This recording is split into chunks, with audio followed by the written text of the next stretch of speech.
Hmm?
Very, very good morning, everyone. How are you all? Everyone fine? Okay. So last class we started Ind AS 37. Ind AS 37 provision, contingent liability, and contingent asset. We have done only the meaning of provision and contingent liability. And have you done some questions by your own? Which question means which questions? For example, for recognition provision, reference question has given 5, 15, 16, and I have not done that. I have not done that now. It means it is you, whose duty? Your duty or my duty? Means I need to inform you every day. I will not inform you because you are at CA final level. Okay. So of course this third day chalega, but dhire the level will increase, and you do the questions by your own, because if you do by your own, then only you will understand whether you have understood from examination point of view. The point is that even though you have understood, in exam questions become very important. You know the content, but if you are not able to understand a question, can you apply concept? No. And just try to understand. If I read the questions on your behalf, then you are not understanding. I am explaining, and with that explanation you are getting the understanding of that particular question. So what is my viewpoint? I will do many questions, don't worry, but I want that you read the questions, you try to understand the questions by your own, and then analyze the question and give the solution. And if some doubt is there, we'll discuss on that. Got this point? Correct. So these are the questions which was actually supposed to be done by you, but you have not done that. So it means now today after the class, whenever you are free means what? Whenever you are free from your office, then you should do that. Chalega? Okay. Now we have done the meaning of provision. Let us revise once. We have done provisions are liability of uncertain amount or timing. Liability means liabilities are present obligation arising from past event, the settlement of which is expected to result outflow of resource from the entity. Means there are three conditions. If three conditions satisfied, then we need to recognize provision. First condition, there must be present obligation arising from past event. Second, the outflow of resource which is required to settle the obligation must be probable, and the reliable estimation can be made for the amount or timing of the obligation. If any one condition is not satisfied, to will not recognize provision. This is very much clear. Okay. Then we have also understood that when we say obligation in this chapter, obligation are of two types: legal obligation and constructive obligation. Legal obligation arises due to contract or due to any act. However, constructive obligation arises due to entity's own action. It may arise due to past practice of the entity, or any published policy, or any specific statement or announcement. Correct? Any specific statement or announcement which indicate that entity will accept the responsibility and which create a valid expectation on the mind of other party. Got this point? Yes, sir. Then we have also understood that any obligation which are dependent on future conduct of entity's business, that will not be recognized as provision. Correct? means obligation which exists independently from entity's future conduct of business need to be only recognized as provision. Got this point? Yes, sir. Then legal obligation. For legal obligation, we have done one special point. Legal obligation arises only when the act is enacted on or before 31st March, or it is virtually certain that it will be enacted within a short period of time. You remember this point? Virtually certain means when the chances are more than 95%. Yes, sir. Then we have done the meaning of contingent liability. Contingent liability, we have understood they are present obligations arising from past events which are not recognized because either outflow of resource which is required to settle the obligation is not probable, or reliable estimation cannot be made, or it is a possible obligation arising from past event. This much we have done. We have also done one point that contingent liability will not be recognized. It will require only disclosure in financial statement unless the outflow resource is removed. Means if the outflow resource removed, then no accounting treatment. Got this point? Then we have done one special point when the entity is jointly and severally liable, correct, for an obligation, then the part of the obligation that is expected made by other party will become the contingent liability of the entity. This was one special point. Yes or no? This much we have done. Now, if I summarize this entire point, means we have understood that for provision, come to this particular point, you can see this particular point. Summary is given. Summary. It is given in page number 5.7. Summary is given. Means whenever there is a question of provision and contingent liability, so you need to understand when it will become provision, when it will become contingent liability, you need to identify three conditions. First is what? Obligation. Second is outflow of resource, and then estimation. Correct? So if I am saying it is a present obligation, outflow of resource probable, and estimation can be made, then it becomes provision. It becomes provision. When I am saying present obligation and the outflow resource not probable and estimation may or may not be made, means can you say even though estimation cannot be made, it requires disclosure as contingent liability. Means contingent liability, if you are able to measure it, thank you very much. If you are not able to measure it, then also India 37 says disclose it and disclose the fact that you are not able to measure it. So even though contingent liability cannot be measured, require disclosure, so it become contingent liability. Correct. Then if the obligation is present and outflow resource is removed, then no treatment. Once it become removed, no treatment. If the obligation is possible obligation, and outflow resource probable and estimation may or may not be made, then also contingent liability. If the obligation is possible and outflow resource is not probable and estimation may or may not be made, then also contingent liability. Got this point? If the obligation possible and outflow resource removed, then no treatment. And if the obligation become removed, then also no treatment. Okay, this can be the only 7 possibility from exam point of view. From exam point of view. Understood? Correct? Now just try to understand, we need to identify obligation on which date? On reporting date. It means only on 31st March we identify the obligation. It means all the past event will not give rise obligation on reporting date. So only those past events which give rise to obligation on reporting date need to be considered for this chapter, and such type of event are known as obligating event. Such type of event are known as obligating event. You can see there is one more point which I have not discussed last day. Come to that point. This point number B. Those past events which give rise to obligation on balance sheet date are known as what? Obligating event. It means, can you say for this chapter point of view, you need to identify obligation on which date? A reporting date. Understood? Have you understood? Chalega. So with this we completed the definition of contingent liability and provision. This much we have done in the last class. Any doubt you can ask. Always in the morning means once we start a class, I will ask you whether you have any doubt or not. Recorded class student, of course, once again I am saying you are virtually available to me. So if there is a doubt, you can ask in Telegram group. The link of the Telegram group is already provided in the email. Okay. So the moment you have the doubt, you just post the doubt in the Telegram group.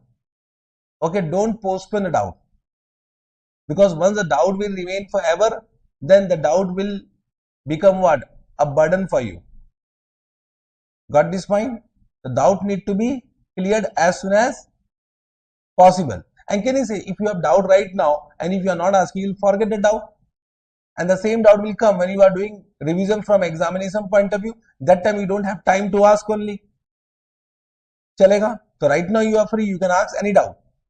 Okay, sir. Now, coming to contingent asset. So what is contingent asset? So again, contingent asset means what? Outflow or inflow? Inflow. So contingent asset are possible asset means inflow. It is a possible asset. It is a possible asset arising from past event, the existence of which will be confirmed only by the occurrence or non-occurrence of uncertain future event which is not within the control of the entity. Means simple word, these are possible assets arising from past event. So all possible assets arising from past event are contingent asset. Means can I say, when I am saying about, when we are discussing about outflow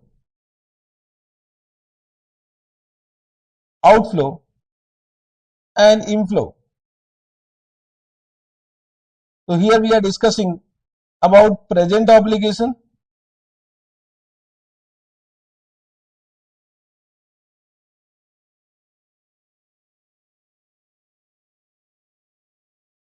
and possible obligation.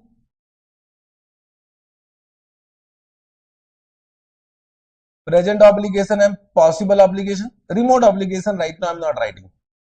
Once it is remote obligation, then no treatment. If you want, I can write. Are you able to understand what I am saying? Correct. It is present obligation or possible obligation. Correct. And if I say present obligation,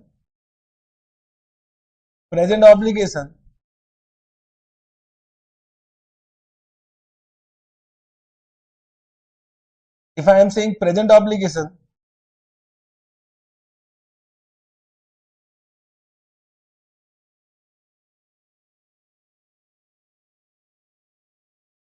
is certain, then to can I say it is a liability?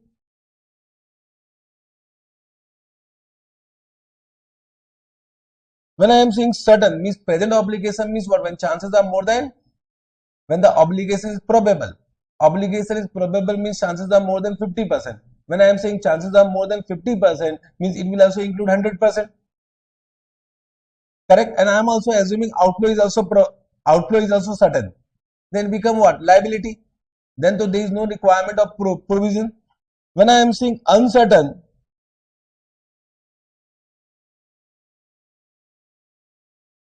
means it is not 100%. Then only it will, then only will think about provision. Are you able to understand? For example, on 31st March, some rent is not paid. Some amount of rent is not paid. In Bachpan, you have passed one journal entry of rent outstanding. So rent outstanding is a provision or it is not a provision? Rent outstanding is a provision or not a provision? What I am saying, rent outstanding is a provision or not a provision? Means when you are saying it is a 100% liability, provisions are liability. So I am not asking about liability. Rent outstanding is a provision or not a provision? Not a provision, because can you see it is certain, 100% certain. You need to pay the amount and the amount is also known. Estimation is not required. It is not a provision. Correct. So for that, Ind AS 37 is not applicable. Are you able to understand what I am saying? Correct. But can I say present obligation will include all liabilities also which are not provision? Because what is the meaning of liability? Liability are present obligation arising from past event, and outflow is expected through, means the settlement is expected through outflow of resource. and the settlement is also what? Certain. In that case, means estimation is not required.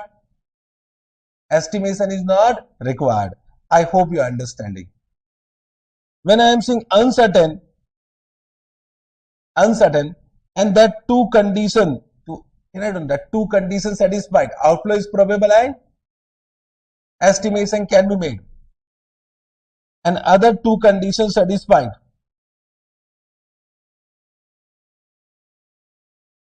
other two condition satisfied, then become what? A provision, and provisions are also liability. But if any one condition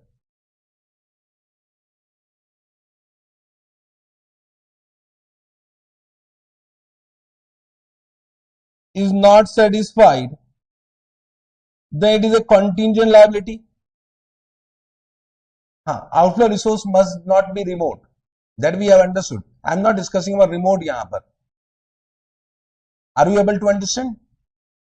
Correct. If it is a possible obligation, then it will be always what? Contingent liability. Now, when I am saying about inflow, so for inflow, they have given only one term, possible asset. So, other is only asset. Means they have not given the term possible present asset. So, asset या possible asset. Asset या possible asset.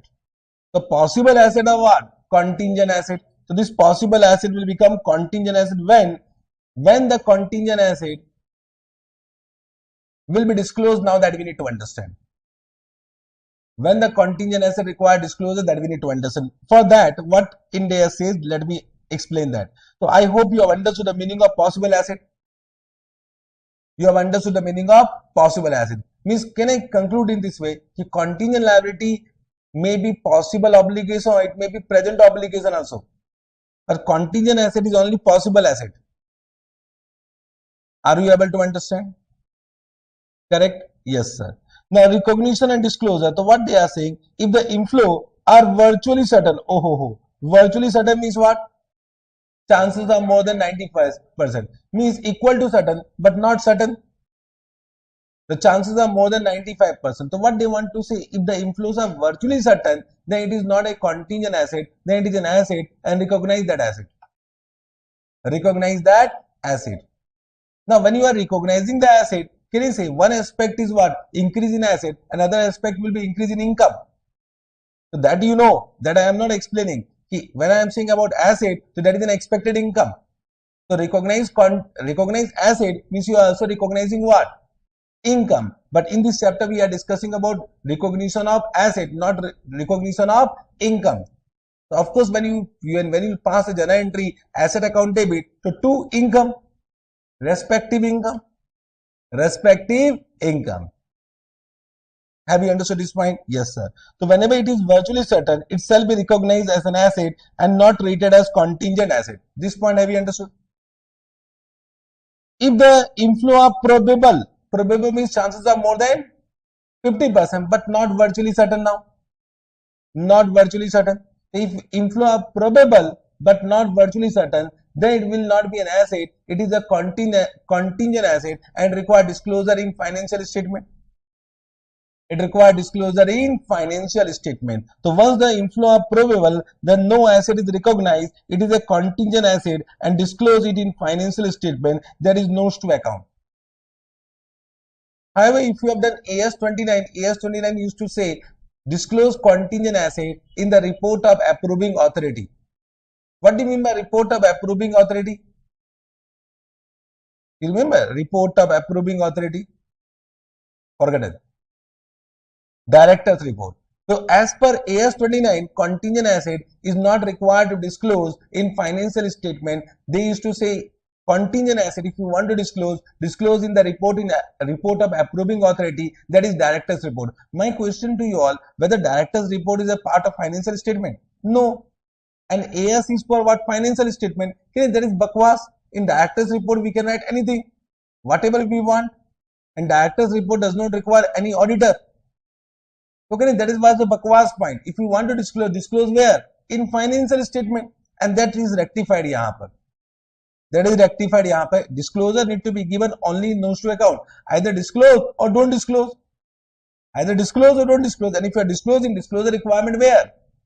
In notes to account. Therefore, this has been corrected. So here, this becomes the second difference based on AS 29. AS 29 says in the report of approving authority. This is the second difference. Have you understood this point? Have you understood this point? If inflow are not probable, then no accounting treatment. Can you see when I am saying inflow are not probable, so this will include inflow are remote also. So if inflow are not probable, means if chances are less than 50%, then no treatment. So can you say from this explanation you have understood that AS and Ind AS is strict for recognition of expected income. This is nothing but what? Conservatism principle.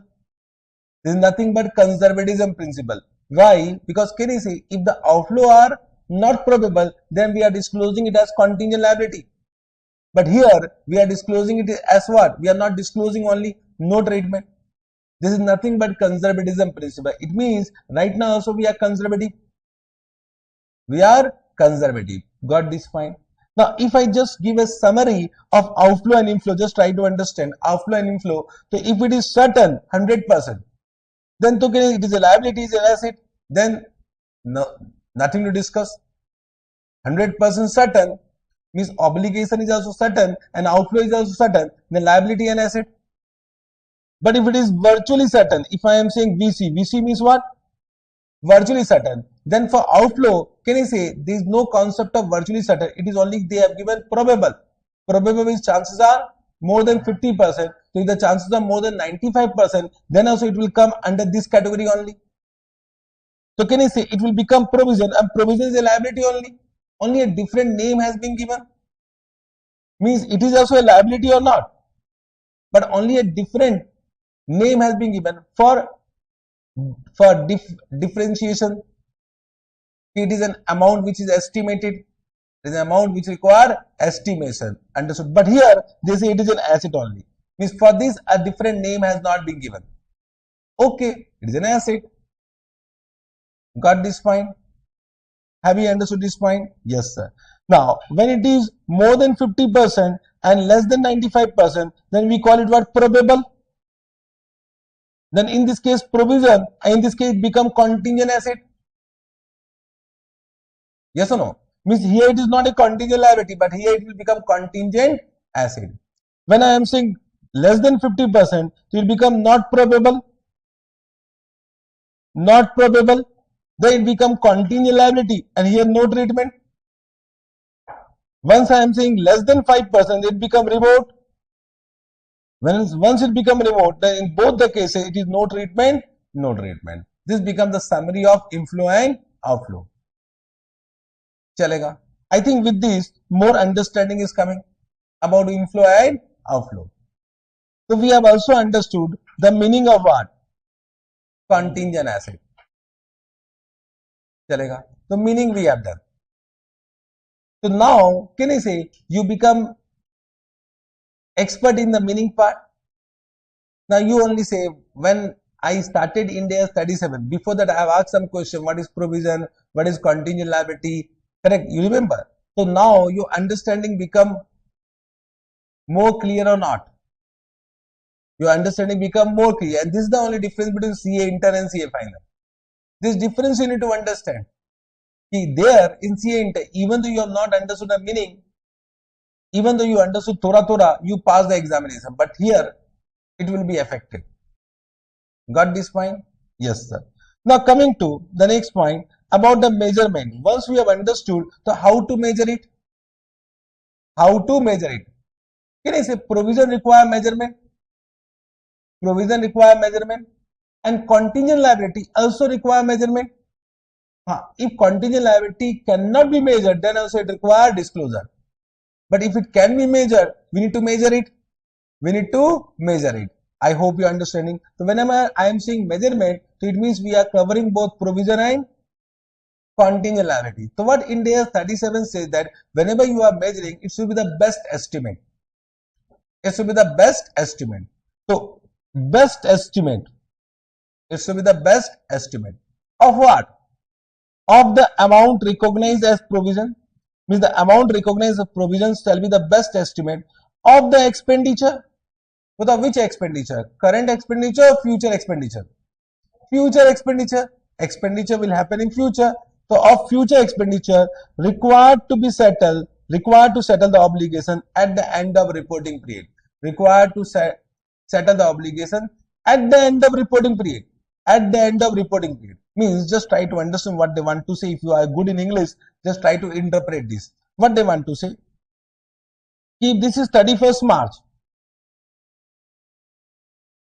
so this become your reporting date. So here you need to recognize provision. Here you need to recognize provision. Let's say all the three conditions has been satisfied. All the three conditions is satisfied. Therefore, you need to recognize provision. Now we need to estimate the amount. So whenever you are estimating the amount, you require two estimations. First, estimation of timing. When to pay. Suppose it is payable after 3 years. So this become Y0.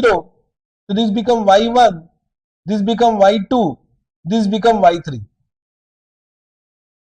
So you estimated the timing of payment. Understood?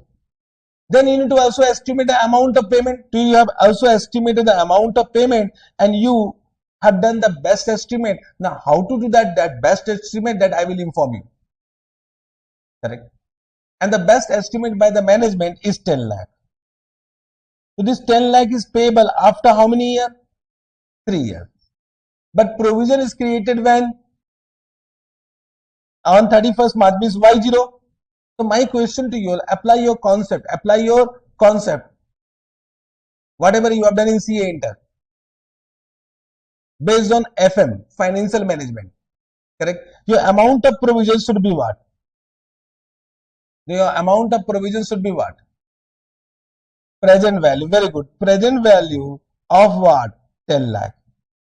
Present value of 10 lakh. So what our Ind AS 37 says that amount of provision should be the discounted amount. Discounted amount. Means if the time value of money is material, time value of money. If the time value of money is material, then the amount of provision should be discounted amount. However, AS 29 used to say undiscounted amount. AS 29 used to say undiscounted amount. This become third difference. This become third difference. Can I say you are expert in discounting? If the rate of discount is given, you can discount it. I am not teaching you discounting here, and don't expect me that I will teach you discounting. I need to only inform you that the amount of provision is not 10 lakh. Amount of provision will be present value of 10 lakh. Understood? And now if you read, just try to understand what they have given. Here it should be the amount recognized provision shall be the best estimate of the expenditure required to settle the obligation at the end of reporting date.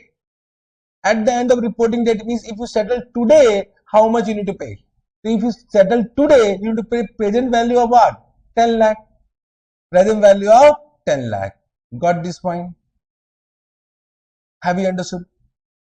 Correct. So what they want to say, just try to understand, provision, amount of provision shall be the present value of expenditure if the effect of time value of money is material. If the effect of time value of money is material. So how can we understand in exam the effect of time value of money is material? Practically, just try, practically means when you are in office, not in exam hall. Practically, can you see if the amount is payable within 1 year, then the time value of money is not material. Then you can recognize that undiscounted amount. Correct. But if the amount is payable after 1 year, then the time value of money become material. That time you need to recognize at discounted amount. Have you understood this point? So they have said the amount of provision shall be the present value of expenditure if the effect of time value of money is material. So practically it means what? Practically, this is not given in Ind AS 37. I am just explaining as per my practical exposure. If the amount is payable within 1 year, then we don't do discounting. But if the amount is payable after 1 year, then we do discounting. But in exam hall, from examination point of view, simple. What we'll do? If the discount rate is given, discounting. If the discount rate is not given, then how can you discount? In simple word, for example, it is payable after 6 months and discount rate is given, discount it. If discount rate is given, discount it. Because in exam, if discount rate is given, it means time value of money is material. Because 6 months, the time value of money may be material. May be material. Got this point? Are you able to understand? From exam point of view, can you say if the discount rate is given, then discount it, just write down. If the discount rate is given, then it means what? Time value of money is material from examination point of view. This is from examination point of view. Okay? If the discount rate is not given, ignore it. Ignore it. Okay, sir? Correct?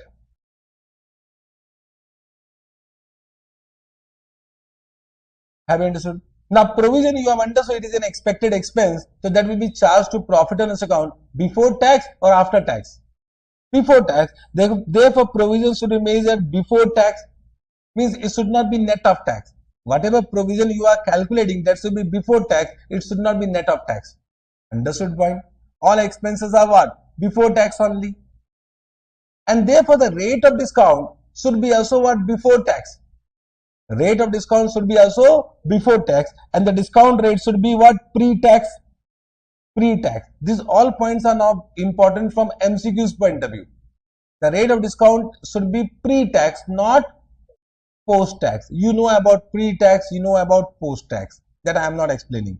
Chalega. Understood? So you have understood it should be the present value of future expenditure. Present value of future expenditure. In most of the question, future expenditure will be given and the rate of discount will be given. Then you can calculate it. You can easily calculate it. Yes, sir. Correct. Let me come to one question. Question number 20. Question number 20. So come to question number 20.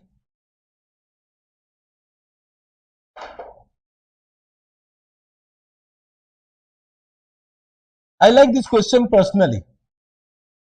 Still not asked in exam. From my point of view, expected. Expected in exam. If I am writing expected, you also write down what expected. Okay. Mariko has an obligation to restore environmental damage in the area surrounding his factory. Expert advice indicate that the restoration will be carried out in two distinct phases. Restoration. Okay. The first phase requiring expenditure of 2 million. 2 million means how many lakhs? 20 lakh to remove the contaminated soil from the area, and the second phase commencing 3 years later from the end of first phase to replant the area with suitable tree and vegetation. You remember similar example I have given in the last class. Replantation, the plant was destroyed. You remember? They can be legal or constructive obligation. Yes, sir. The estimated cost of replanting is 3.5 million in the second phase. Mariko uses a cost of capital before taxation. Thank you very much. They have given rate of tax before taxation only. And the expenditure when incurred will attract a tax relief at the company marginal tax rate of 30%. They have given tax rate how much? 30%. But what you will do about 30%? Tax rate. Tax rate 30%. Can is bakwas information? Because can is the provision should be before tax or after tax? Before tax. Right now it is very simple because right now we have done this point, but in exam if some information is given, can you see you will try to apply that information? Quite possible you may do mistake. And in MCQ, they will give one option before tax and one option after tax. That time you will be confused. Which option is what? Correct. Which option need to be chosen? Understood what I am saying? Correct. So can this become bakwas information? Bakwas means you know na? Bakwas not relevant. Bakwas means not relevant, right? Or not relevant. Okay, sir. Okay. Marico has not recognized any provision for such costs in the past, and today date is 31st March 2002. Means right now it is which year? Which date? 31st March 2002. Means our reporting date is 31st March 2002. The first phase of cleanup will commence in few months time and will be completed on 31st March 2003, and the first payment of 2 million will be made. Phase 2 cost will be paid 3 years later from the end of first phase. Calculate the amount of provision to be provided at 31st March 2002 for the restoration cost. Good question or not? But very simple, only calculation. You will calculate without seeing the answer. Don't see the answer. In class, whenever you are in class, you are not supposed to read solution. You will do it by your own. Let's see whether you remember discounting or not. Can you do this by your own? Everyone do it.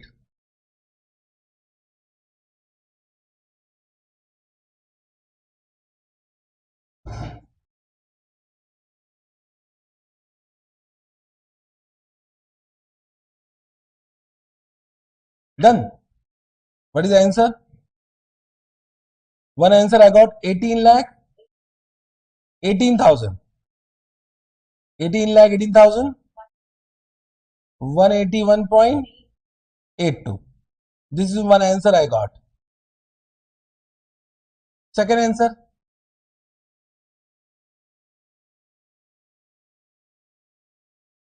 Everyone getting this answer only?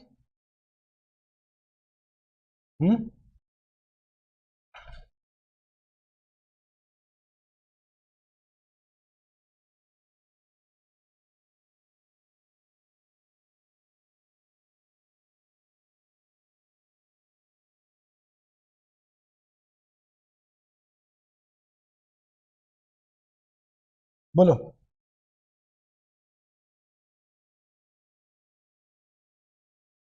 Everyone getting this answer?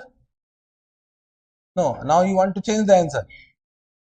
In exam, you will have no time to change the answer. You need to understand the solution question by your own and then do it. Okay. You want to change the answer? But have you seen the solution? You are not supposed to see the solution. Okay. What is the solution? Now you are saying 50 lakh. One answer I got 50 lakh. Second answer?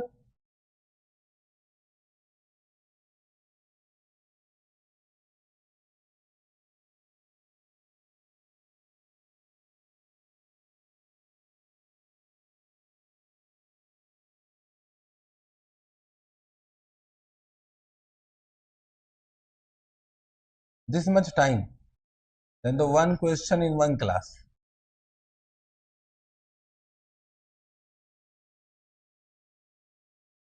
I will do.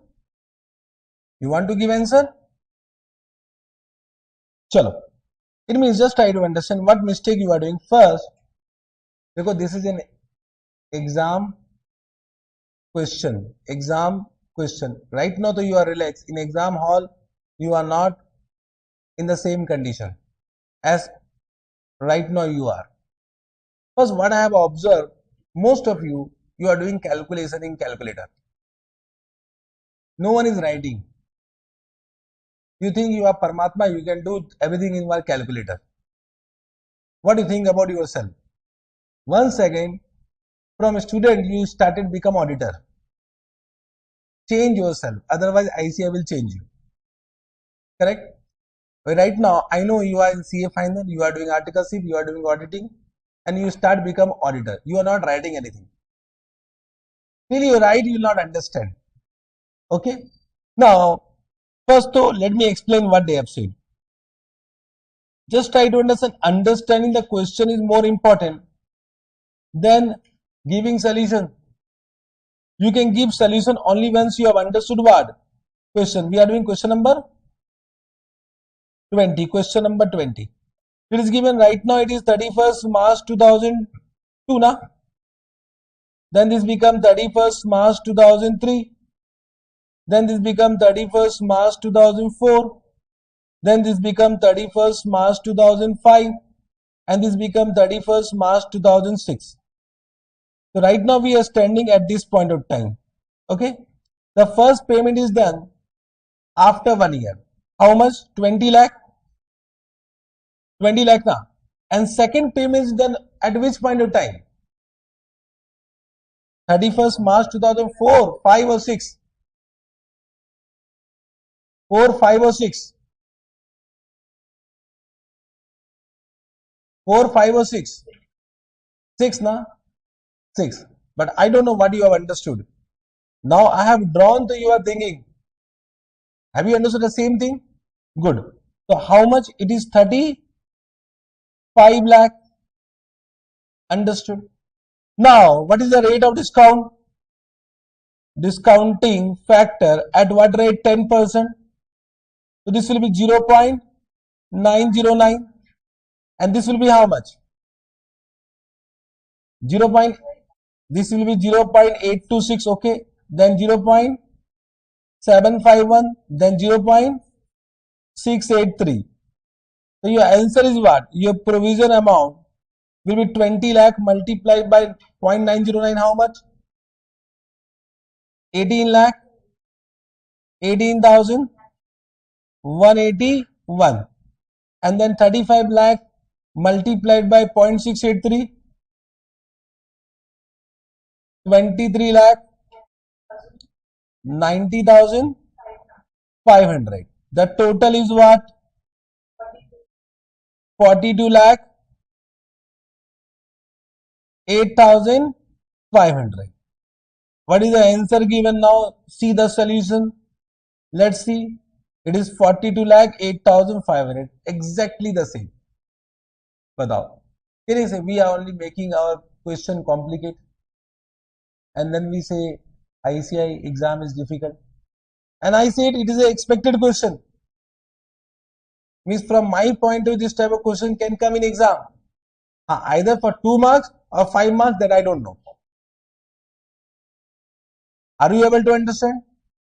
Simple, but can I say when you will not read the question carefully, one small mistake you will do and the same question will become difficult. The question paper is not difficult. We are not reading the question carefully. Understood? The next time I want, when I am saying you do it, means I want to cross check how many of you are reading the question carefully. My intention is not to get correct answer. My intention is that you need to read the question carefully by your own. Got this point? Yes sir? Yes sir? Okay. Chalo. So this question number 20 done. I think very simple, no doubt. So question 20 I have done. So what you will do? Circle it. So if I am not doing question 30, that will be your, you will do it whenever you have time, whenever you are free. And if you are free today, do it today only. Chalega? Yes sir. This also you have understood. So I think calculation part you have understood. Sir, but what is best estimate? You are saying best estimate in this question, so that amount of future expenditure given. But how to estimate an amount of future expenditure? Most of the time is 90% time the question will give the amount of future expenditure. Because can I say estimation we can't do in exam hall. But they may ask you to estimate the amount also. So how to estimate? What they are saying, estimation are determined only by means of management judgment. Means it is totally based on management judgment. Means can I say go to management and ask them what is your judgment about the estimation. Got this point? But that judgment should be supported by some evidence. So as an auditor, you need to just cross check that evidence. So whatever judgment has been framed by the management, you should just find out what is the evidence of that judgment. So it need to be supported by either experience of past transaction. We suppose similar transaction occurred in the past year, so that become your experience. For example, I announced in the class last day one announcement I have done that if you score 90 or more than 90 in CA final paper 1, correct now, then I will give an award of rupees 5,000. This was the announcement. Now, what will be my estimation? How can I estimate? Can I say, I know in the previous past batches, how many students have scored 90 or more than 95? So based on that estimation, I can just conclude that in this batch, suppose there are 500 students, so 500 multiply that percentage we can do. Suppose last batches only 2% student got more than 90 or more than 95, more than 90, 90 or more than 90, 90 or more than 90. Then 2% into 500, that becomes the number of students who can score 90 or more than 90. Are you able to understand? So based on past experience, or if there is no past transaction, then can I say we take the help of expert, then report of an expert. That expert can be internal expert or it can be external expert, but expert are not auditor are not expert. In estimation, we are not valuer. Chartered accountant are accountant, not we are not valuer. Understood? So auditor are not expert in this case.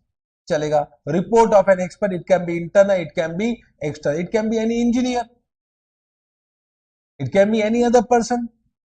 Okay, sir? Yes, sir. Or any additional evidence provided by an event occurring after reporting date. If you know AS4, means they are just linking this point with AS4. So there may be some event which occur after balance date, which provide evidence of the condition existing on the balance date. So I will refer this point in the next chapter. My next chapter will be Ind AS 10 only. So this point I will explain where? In the next chapter, because this requires the information, guidance of Ind AS 10. Ind AS 10 is nothing but AS4, event occurring after balance sheet date. Have you understood how to do the estimation? Correct.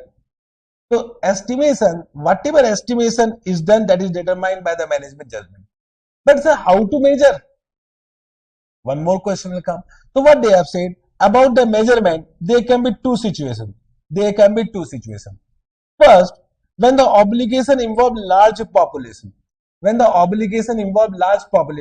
Correct. What do you mean by large population? Large population means in my announcement, there is one student or many students?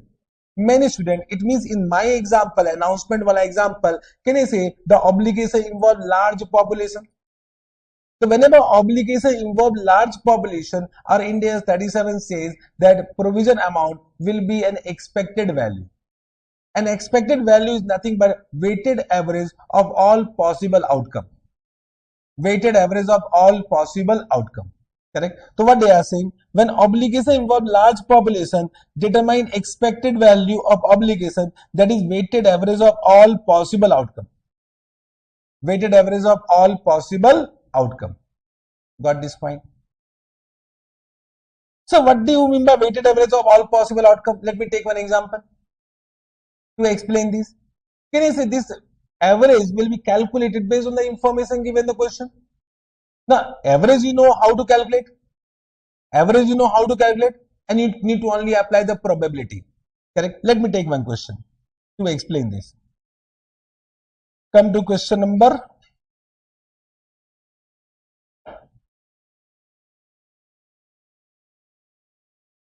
Come to one simple example. Question 5. An entity sells goods with a warranty under which customers are covered for the cost of repair of any manufacturing defect that become apparent within the first 6 months after purchase. Means sales with warranty. Whenever there is a warranty and if there is a manufacturing defect, the manufacturer need to repair it. Correct. And the warranty is given only for the first 6 months. If the sale has been done and 6 months has not been expired, there is a warranty obligation or not? Warranty obligation. And can I say all the three conditions will be satisfied? It means we need to recognize provision for warranty obligation. Now, what will be that amount of warranty obligation that we need to measure here based on the information given in the question? Correct. What they are saying. If minor defect were detected in all the products sold repair cost will be 1 million would result. Well, if the minor defect is there, then repair cost will be 1 million. 1 million means 10 lakh. Correct. If the major defect were detected in all products sold, repair cost will be 4 million would result. The major defect then 4 million. Okay. The entity past experience and future expectation indicate that in the coming year, for the coming year, 75% goods sold will have no defect. Means 75% customer will say no defect. That is based on past experience. And 20% of goods sold will have minor defect and 5% of goods sold will have major defect. Assess the probability of an outflow for the warranty obligation as a whole. Very simple. In this case, but what you will do? If I am saying question 5, so what will be the amount of provision? Amount of provision will be equal to what? Can I say expected value? Expected value. Whenever I am writing, you also write down. I mean, I have not said you calculate. Whether I have said why you are calculating. I know calculation you can do because you have calculator. You have calculator na? You can do the calculation. Nothing to think about calculation because you have calculator in exam hall. How to write, that is also important na? Write down. Whatever I am writing, write down. Okay? Okay. Expected value of obligation, which is nothing but weighted average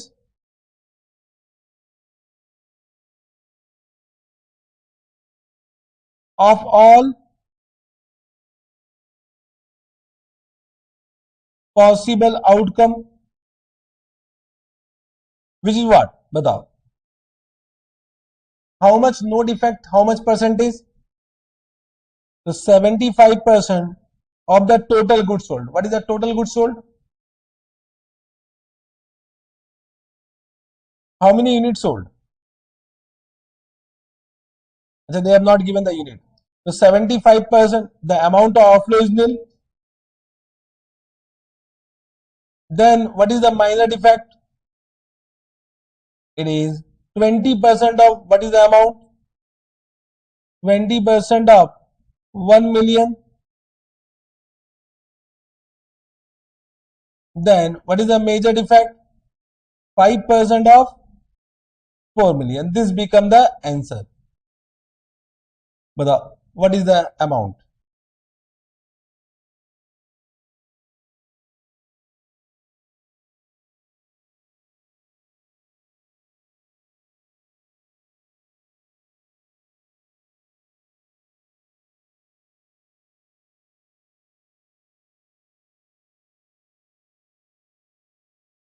How much? 4 lakh. 4 lakh. So 4 lakh is the answer. 4 lakh is the answer na? Now, this is discounted amount, undiscounted amount. Undiscounted amount. Whether discounting rate is given, ignore. Means can I say from your understanding multiply by discounting factor if given? If given na? If not given, then ignore. Then this will be your answer. Then this will be your answer. If that is not given, then your answer is what? 4 lakh. However, you can see, sorry, that was 6 months. So 6 months means time value of money is not matter here, and therefore they have not given the discounting factor. But if in exam for 6 months also they have given discounting factor, you have to discount it. Sorry. Have you understood this point? Simple? Yes, sir. So one question I have done. There are some more questions, we'll do it. But have you understood the discounting part? So when obligation involve large population, determine expected value of obligation, that is weighted average of all possible outcome. Correct. Now, when there is a single obligation with only 2 possible outcome. So when there is a single obligation with only 2 possible outcome, suppose some legal case is pending in High Court. So that is single obligation. You need to pay compensation, and there is only two possible outcome. Two possible outcome means you need to pay either this amount or you may not supposed to pay. There are two outcomes. So in that case, in that point they are saying, then don't do average. Then the most likely amount will be the amount of provision. Most likely outcome will be the amount of provision. Most likely outcome. So provision is created based on most likely outcome. Let me explain what they want to say. Example, suppose on 31st March, there is one legal case is pending and all the conditions satisfied and we are required to recognize provision. Okay. Now, as per the lawyer,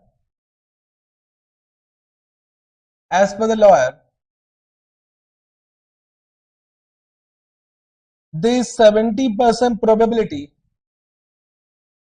that they need to pay some damages and 30% probability that no damages.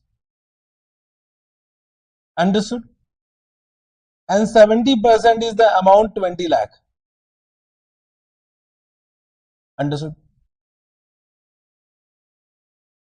Correct? You can see there is a single obligation with two possible outcomes. Either you need to pay 20 lakh, you need to pay zero amount. So in this case, batao, what will be the amount of provision? Amount of provision will be 70% of 20 lakh or 20 lakh? 20 lakh, correct. It is not 70% 20 lakh, it is 20 lakh. The amount of provision will be 20 lakh. If the time value of money is better here, then discount it. Okay, if the discount rate is given. So right now I am not giving a discount rate. If in exam discount rate is given, then it need to be discounted amount based on the information given in the question. Very simple. Correct? Simple now. So you can see there is a single obligation with only two possible outcome. Chalega?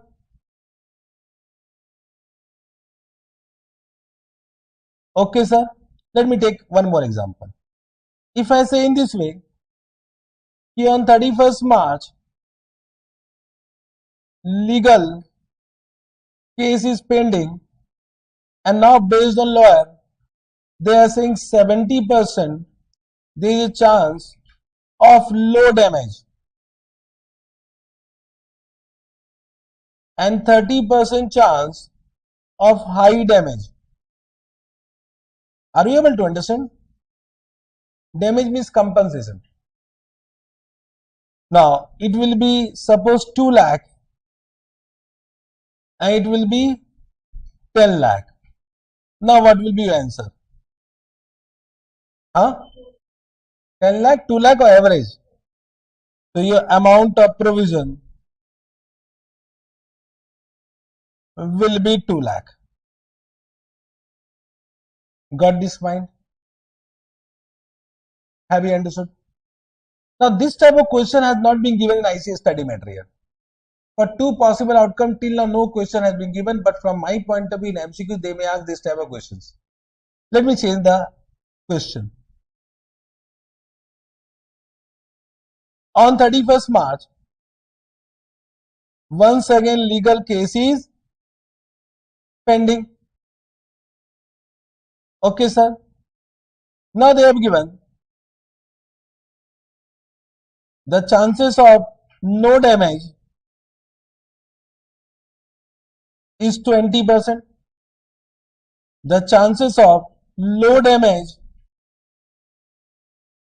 is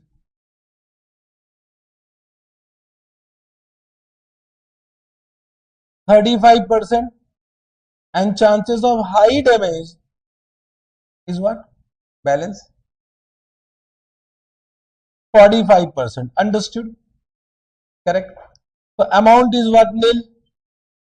This is 2 lakh. And this is what? 10 lakh. What will be your answer?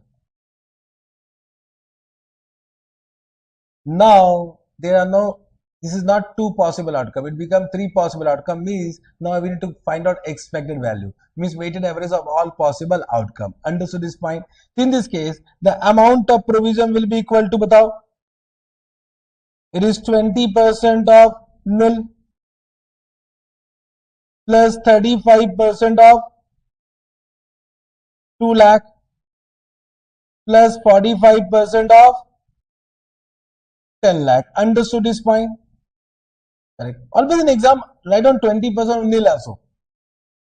Whenever you are doing weighted average, so I think in bachpan, in your mathematics, also you used to do it in this way only. You write on exam, don't ignore that, even though I also know it is 0. But don't ignore from examination point of view if they are asked descriptive questions. Okay? Batao. How much? How much? 4,70,000. 4,70,000. Okay, sir.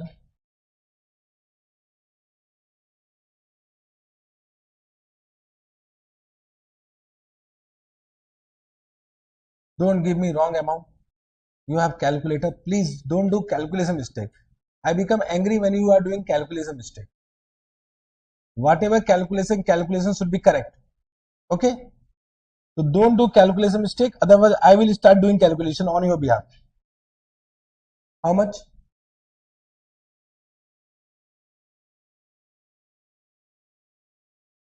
Now no one is saying.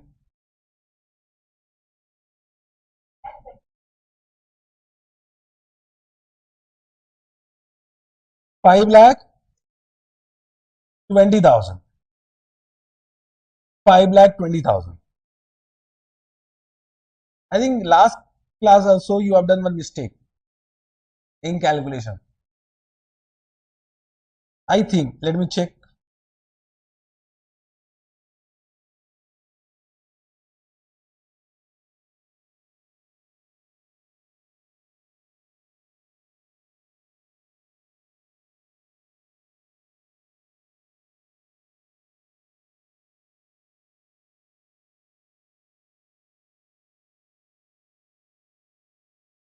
Now, in this question number 1, you have done one calculation mistake. You know, then you should inform me now. No. Just try to understand. First, though, why you are doing calculation mistake? Because first, though, I have faith on you. I am not doing calculation. What recorded class student will think about me? And what they will think about you? What type of student are sitting in the class? Just try to understand. How can you do calculation mistake? In this, what was the question? If it become 375 negative, PL account become 375 negative, then what is the net worth? You have given answer 130 crore. But answer is not 130 crore. Answer is 55 crore. By chance what happened? The 130 crore and 55 crore, the conclusion is same. But whether you will be given marks in exam? So net worth check karo. Dekho bachcho, how to calculate. This is the calculator. I need to inform you now how to calculate. Arre, dekho how to calculate. Just see me. This is the calculator. First amount is 160. Write down 160. Then plus. I need to explain this. Then second amount is 200. Then third amount is 150. Then fourth amount is minus 375. Minus 375. And then miscellaneous expenditure minus 80. So answer is 55. How you got 130? Who said me 130? I don't know. But how can you give me wrong answer? Just try to understand. If you are doing calculation mistake in exam, then no one can save you. Then what is the use of calculator? And then you are saying ICI is not good. ICI is not giving result. You know, most of the students fail. Why? What is the reason? Because they have no concentration. They don't know how to concentrate. lack of concentration. This mistake happened only because of lack of concentration. You are here, but you are thinking about someone else. In exam hall, that 3 hours is very important. 3 hours, थोड़ा सा इधर उधर, one mistake, your 14 marks will become 0 marks. Your 14 marks will become 0 marks. Yes or no? For example, just try to understand. You know about amalgamation chapter.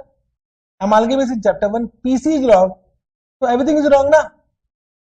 And if you have done mistake in calculation PC, then whatever journal entry you are passing, whatever ledger account you are preparing, whatever balance you are preparing, 0 marks.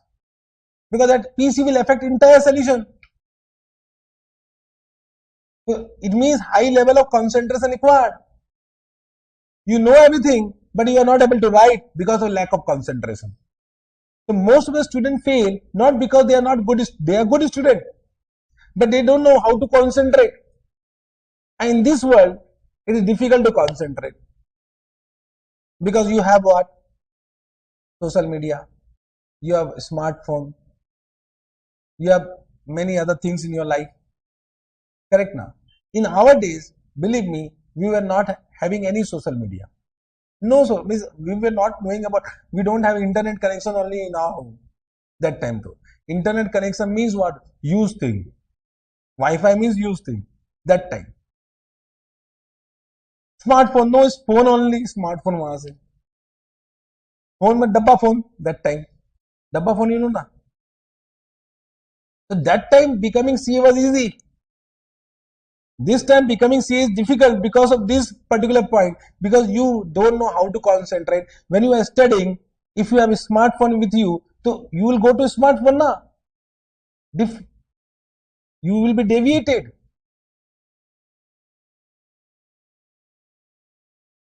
Got this point? Means just write one message. When you are studying, one message can affect your 1 hour, you know. One message. Means once, just try to understand what happened. You are in classroom. I'm just giving you an example. Your principal message you come early, affected. Now you will not be able to concentrate in class. Why you are seeing this mobile? I'm not able to understand. Have you seen I read any message in my class? And my message is more important than your message. But have you seen? I will not pick any. But my father, my mother, my wife, my son will never call me when I am in class, because they know that this person will never pick our call. Understood?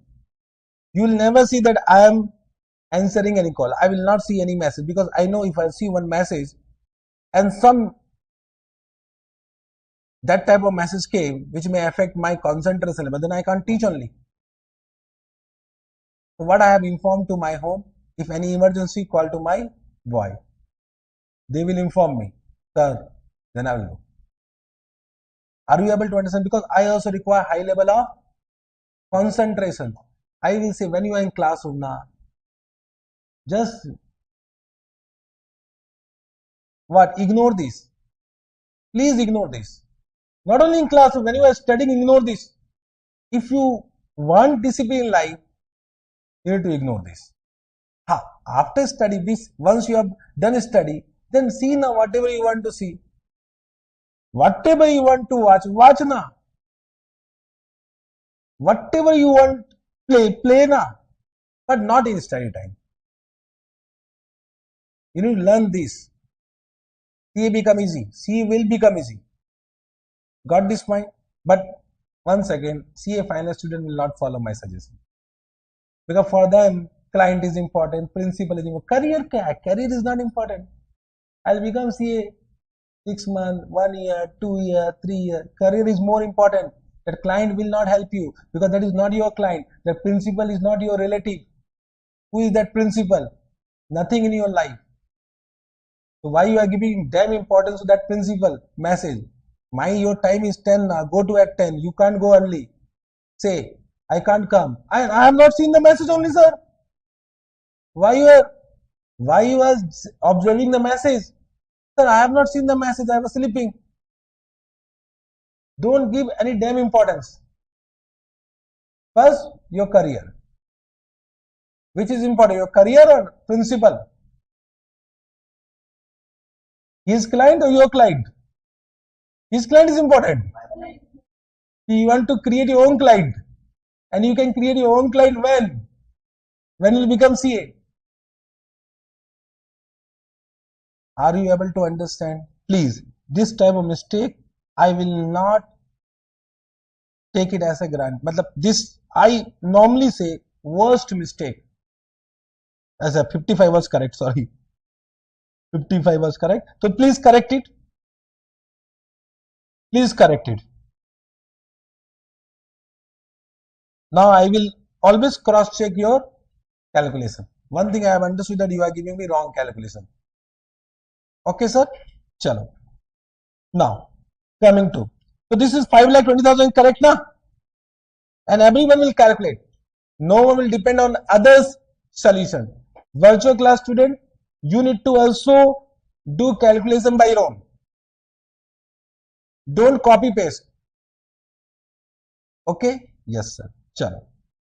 Abhi I am very much slow because I am just trying to change you. First, to change is required. And only teacher in India who gives this much importance to this type of mistakes. Only one teacher, that is Chiranjeev Jain. You will not find any teacher in CA final level. Okay, sir? Yes, sir. So have you understood this point? This weighted average you understood? The balance question can you do by your own? Balance question will be easy. Whatever the balance questions are there, can you do by your own? Yes, sir. So 5 I have done, simple one I have done. The how to measure also you have understood. Measurement of provision and contingent liability is over. There is one more point about risk and uncertainties. Now what Ind AS 37 says that whatever you have expected, means whatever is the expected amount, estimated amount, can be different from actual amount due to some uncertainties or risk associated with your calculation, and therefore some risk adjustment is required.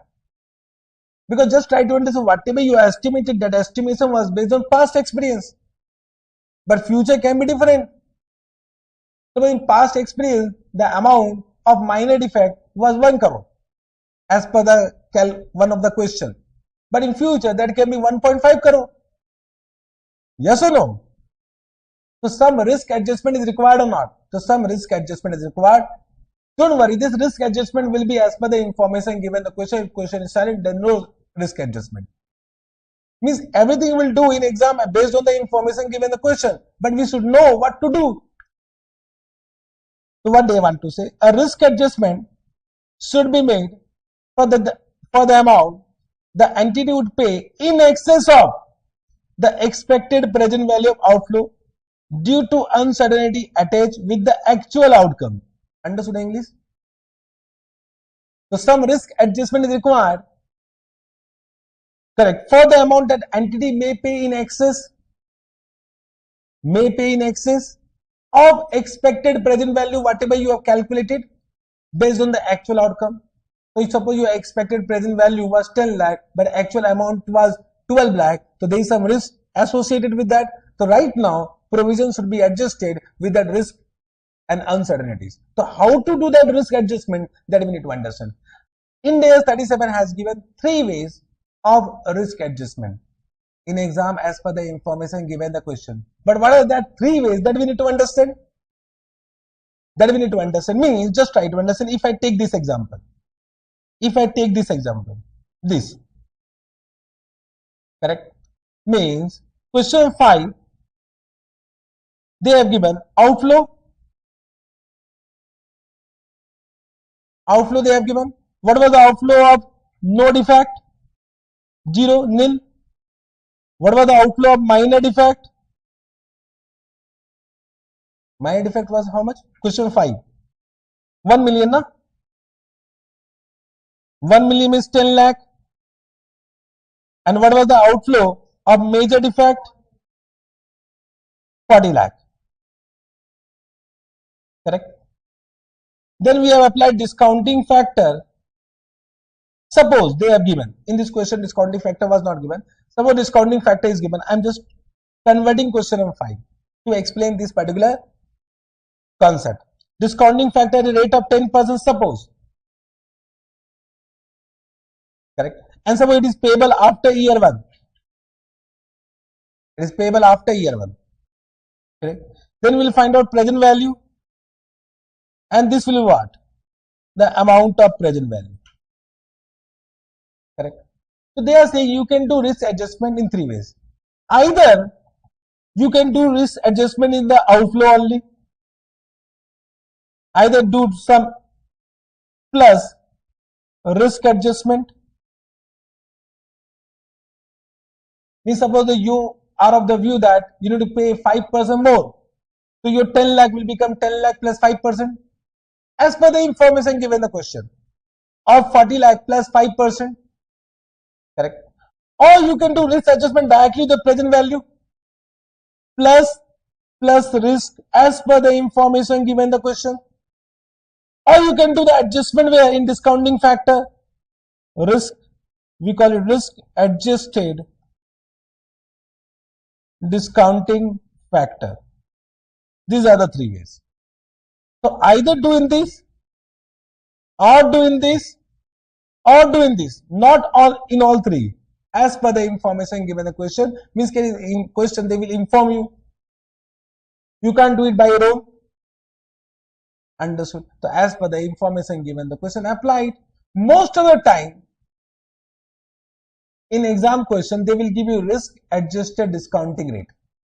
So risk adjusted discounting rate means the discounting rate is already adjusted with the risk. Discounting rate is already adjusted with the risk. Simple. Have you understood? Yes, sir. Now, if you want to read. Risk adjustment can be accounted for a number of ways, such as adding it to the expected present value of future outflow, or adjusting the estimate of future outflow, or adjusting the discount rate. Only one question, very simple question we have. Question 6, let's take that question. What type of question? This type of question can be asked for 2 marks. X Solar Power Limited, a power company, has a present obligation to dismantle its plant after 35 years of useful life. So they have a present obligation to dismantle a plant. So whenever you will dismantle a plant, there will be some dismantling cost. That is a future expenditure. X Solar Power Limited cannot cancel the obligation or transfer to third party. Means they cannot cancel the obligation, means outflow is probable. Outflow is probable. X Solar Power Limited has estimated total cost of dismantling is 50 lakh. The present value of which is 30 lakh. Present value is given in the question. Present value is given in the question. Okay. Based on the facts and circumstances, X Solar Power Limited consider the risk factor of 5%. There is risk that actual outflow will be more than the expected present value. Now you say 5%, you will add to 50 lakh or 30 lakh. 5% is a risk adjustment. The 5% will be added to outflow or present value of outflow. Present value of outflow as per the information given in the question. 30 lakh plus 5%, how much? 30 lakh plus 5%, how much? 31 lakh 50,000. 31 lakh 50,000. That is the answer. 2 marks, simple question, 3 marks. Now with MCQs, this type of question can come. Chalega.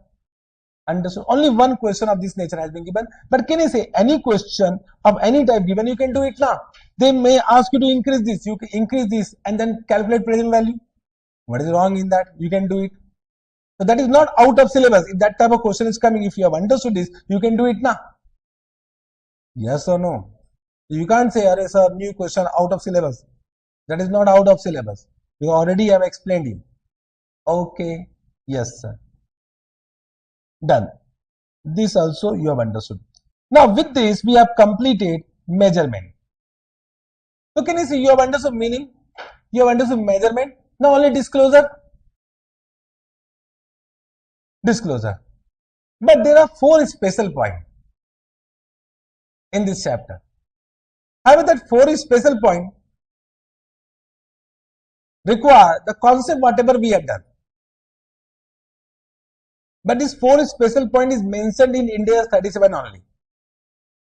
The conclusion of this 4 special point will be based on whatever we have done till now. So what I will do, I will not explain the concept. I'll give one case study. You need to answer based on whatever you have understood till now. Are you getting what I am saying? The first special point is reimbursement. Reimbursement. Correct? I'll do one case study. I will not read anything. Suppose this question come in exam, how to react, that you need to understand. Reimbursement. So what is the topic? Topic is what? We are doing reimbursement.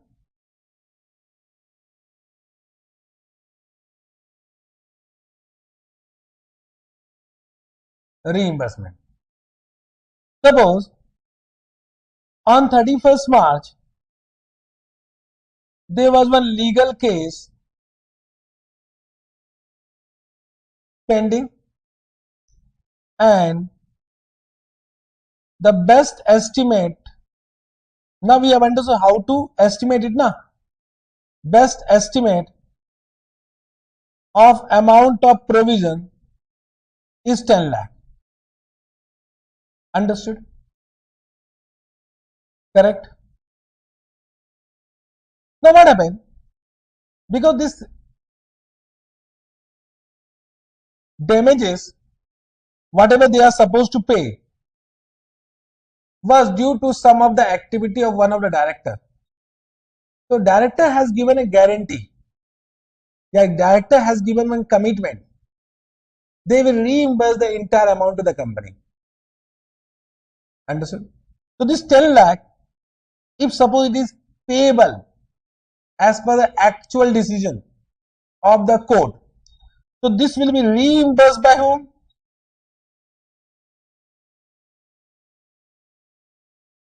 By director. And that was committed by director.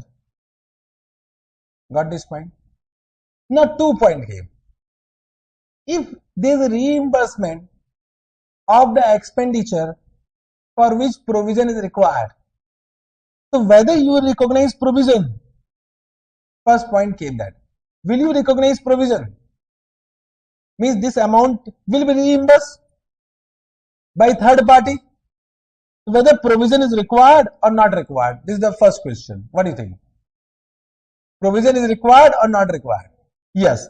Chalo. 100% correct. 100% correct. Because these are two different transactions. Different transactions should be analyzed differently.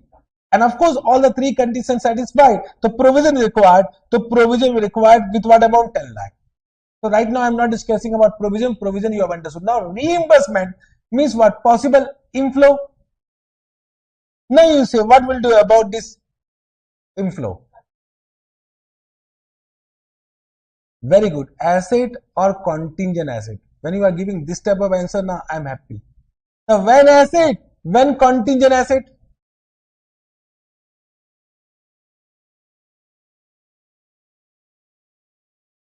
Now say in this way. If it is virtually certain, then recognize what? Separate asset. If the inflow is probable, then disclose it as contingent asset. If it is not probable, then no treatment. Can you say already we have done? So based on whatever we have done, we need to answer that. So this is not a separate topic. This one is special topic. Done. Reimbursement done. Only one point I need to explain. Whenever the inflow is virtually certain, what India 37 says that you need to recognize a separate asset. Means you can't set off with this what? Provision. Means in the balance sheet, provision will be disclosed separately and asset will be disclosed separately. You need to recognize a separate asset, but in SOPL, net amount will be recognized as an expense. Net amount will become an expense. Net amount means what? Provision minus reimbursement asset, that net amount will become an expense. Meaning SOPL, that reimbursement asset will not be a separate income. Got this point? But in balance sheet, a separate asset and a separate provision will be disclosed. Understood? Correct? And this reimbursement assets should not exceed the amount of provision. Of course, correct only. Reimbursement assets should not exceed the amount of provision. Means either it will be equal to the amount of provision or it will be less than the amount of provision. Over. Easy or not? Super easy. Yes, sir. What is given? Check करेंगे. When expenditure required to be settled, is expected to be reimbursed by a third party. This third party can be insurance company also. It can be insurance company or any other party. It can be any other party. Okay. Reimbursement, what they are saying, if it is virtually certain, more than 95%, recognize reimbursement as a separate asset. Such amount is set off against provision and net amount is shown in PL. Understood this point? Correct. Amount recognized as reimbursement asset should not exceed the amount of provision. If it is not virtually certain, not recognized as an asset. However, if the inflow is probable, expected reimbursement should be disclosed in notes to account. Okay, sir. Let me take one good question.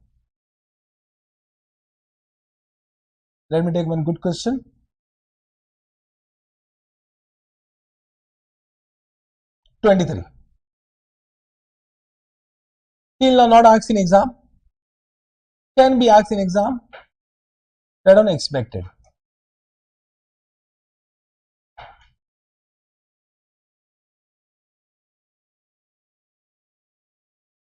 During the year QA Limited delivered manufactured product to a customer K.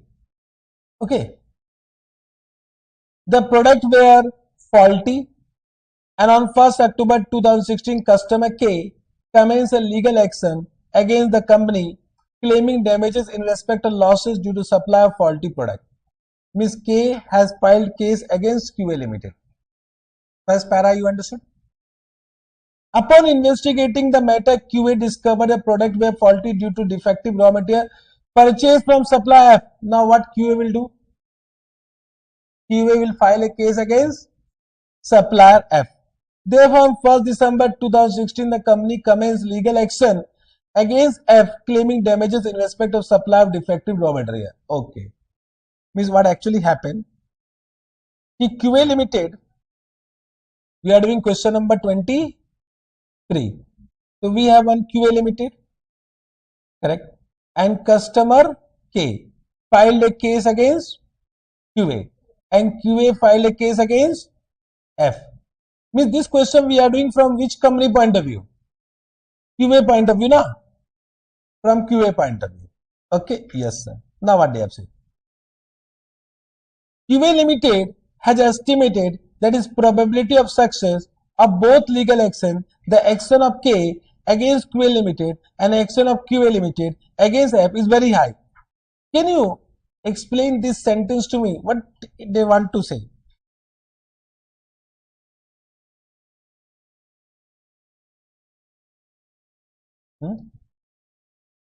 Means can you say what they are saying? Very good. Correct. QA Limited has estimated a probability of success of both legal actions. The action of K against QA is very high. Means can you say action of K against QA? Means who will win? K will win. So QA will lose. It means QA, there is a probability. It is probable that QA will pay to whom? K. And action of QA against F is very high. In this QA will win. So now there is a possible inflow. Inflow is there from F to QA. Understood? Means in this case, this is what? Outflow. And this is what? Inflow. From which company point of view? From QA point of view. Understood? Yes, sir. Now what they want to say? On 1st October 2016, 1st October means when the case was filed. When the case was filed. QA estimated that the damages it would have to pay K would be 5 crore.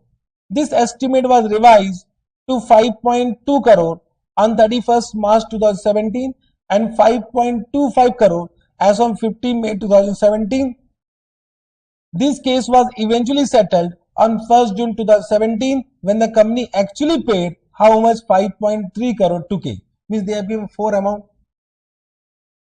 4 amount they have given. Can you give me amount date wise? So 1st October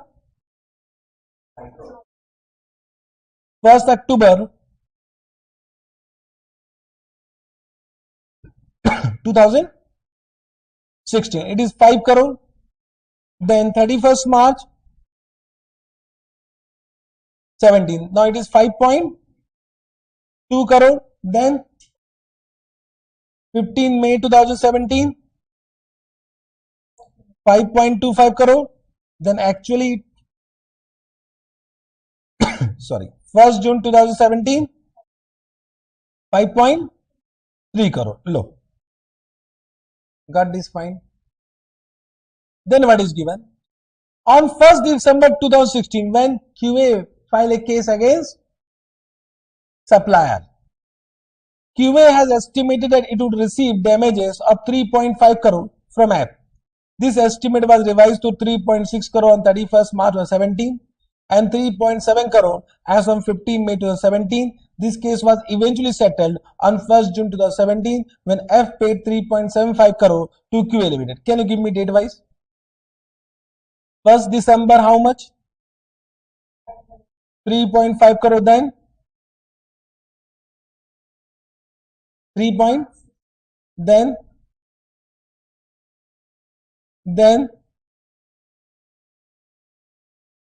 3.75. Got this point? Correct. Now what they have given, QA Limited had its financial statement for the year ended 31st March 2017 provided rupees 3.6 crore as the financial statement were approved by Board of Directors on 26 April. So when the financial statement was approved, so it was approved on this date 26 April. So this is what? 26 April. Now this question is linked with AS4, means Ind AS 10 also, event occurring after balance sheet date. And I hope that you know AS4. Even though I am not an Ind AS 10, can I say you know about event occurring after balance sheet date? Event occurring after balance sheet date. So Board of Directors has approved the financial statement on this date. So my question to you all, for the financial statement of the current year, means for 16-17, whether this information relevant, means whether this provide, means whether this will be an adjusting event. No, so this is totally bakwas information, because this information came after approval of financial statement, which is not at all relevant. Therefore this is totally bakwas information. Got this point? Totally bakwas information or not? Have you understood? Correct. So this is not at all important. Not at all important. Now what they have done? Whether the company is required to make provision for the claim of customer K as per applicable Ind AS. If yes, please give rationale for the same. Yes. Can you say you need to write down all the 3 conditions of provision? There is a present obligation arising from past event, outflow of resource probable, and estimation can be made, and therefore provision recognized. First you can write down. Then if the answer to A above is yes, what is the entry to pass in the books of account as on 31st March 2017? My question to you all, you will create provision with what amount? 5 crore or 5.2 crore? 5 crore or 5.2 crore? 5.2 crore, because always we create provision on which date? On 31st March 2017 is 31st March reporting date. So estimation on that date become relevant. Estimation on that date become relevant. Understood? Have you understood? Correct. Means your journal into a PL account debit to provision for damages. PL account debit to provision for damages. So what is the correct option? They have given 3 options. So can you say PL account, and can you say because it is payable within 1 year, it will be current liability or non-current liability? Current liability. So your answer will be 5.2 na. It is 5.2 crore. So your answer option number A is correct. Option number A is correct. चलेगा. Last point means I'm doing this question for point number 3 actually. Reimbursement. Now it become a question of reimbursement. Correct. You'll say, what will be the accounting treatment of the action of QA against supplier F as per applicable Ind AS? Batao. Now it become reimbursement wala point. Reimbursement wala point. So what will be your answer? Means there are 2 points. Either you will say we recognize asset, or you will say will not recognize asset, will be disclosed as what? Contingent asset. What is your answer? Asset or contingent asset? How many are saying asset? How many are saying contingent asset? So asset is not correct. Just try to understand what they are saying, that probability of winning the case is high. High does not mean virtually certain. High does not mean virtually certain. Whether any information about virtual certainty is given. Virtual certainty means you should have the concrete evidence that it is virtually certain that the QA will win the case. But the probability is high. It does not mean it is virtually certain. Na? Are you able to understand? It means there is no evidence of virtual certainty. If there is no evidence of virtual certainty, always assume there is no virtual certainty and inflow is probable. If inflow is probable, then will not recognize asset. It will be disclosed as what? Contingent asset. Understood? Correct? Got this point? And the same answer is given. Check karo. As per Ind AS 37, QA Limited shall not recognize a contingent asset. Hence, the probability of success of legal action is very high, but there is no concrete evidence which makes the inflow virtually certain. Hence, it is considered as a contingent asset only and shall not be recognized. Only you can add on, it can be disclosed. It will be disclosed in the financial statement. Chalega.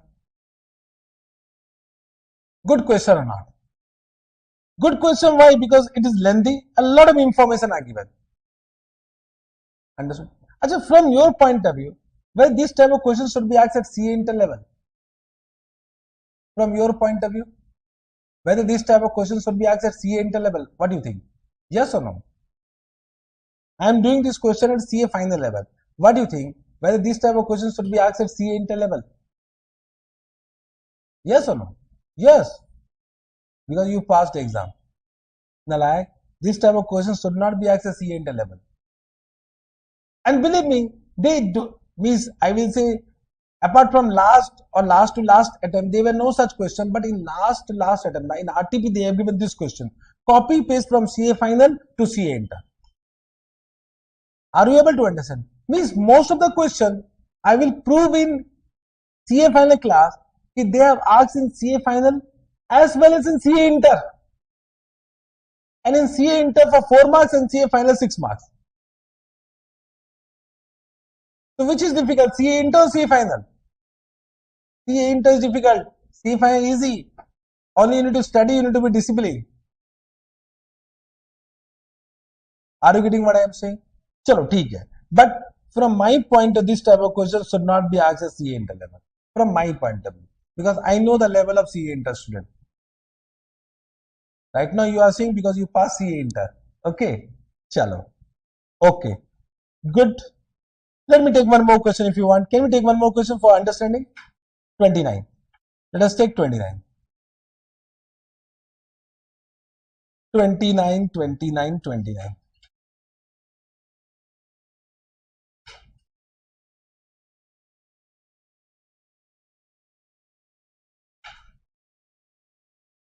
This question I have taken from GFRS. GFRS means what?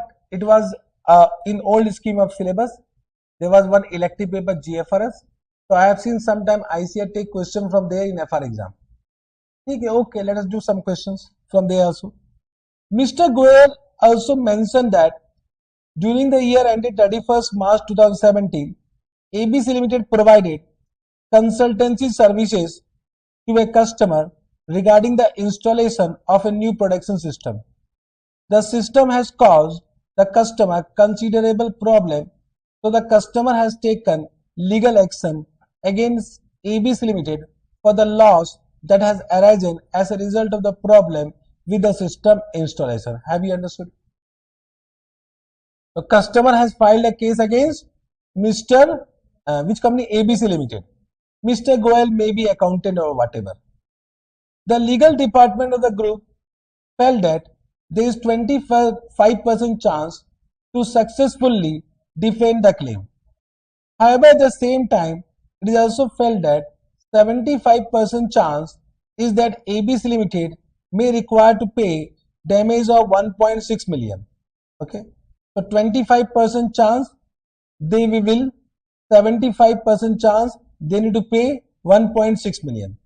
Mr. Goel believed that ABC Limited should not suffer any overall loss because the legal department informed that the company is covered by insurance against such type of loss. Mr. Goel feels that ABC Limited will make a claim immediately if the outcome of case is against the company. According to him, no provision shall be made for it because ABC Limited is covered by insurance. However, disclosure by way of notes shall be given. Do you agree with the view of Mr. Goel on the legal action taken by the customer and the treatment of suggested by him? State your answer with reason. Have you understood the question? Whether Mr. Goel is correct, not correct? Is a provision is required or not? Yes, you write down yes, provision required because all these three conditions satisfied. Then you can write down what will be the amount of provision. 1.6 million because there are two possible outcomes. Believe me, if this question will come now, most of the students will do weighted average because this type of question has not been given in ICA study material. I have taken this question from where? ICA resource, but from GFRS paper. Understood? Now you only say taking question from that source is correct or wrong. Correct now? But what you will do in exam, before exam, you will not give importance to this type of question. You will stick to what ICA study material. But do some more question. What is wrong in that?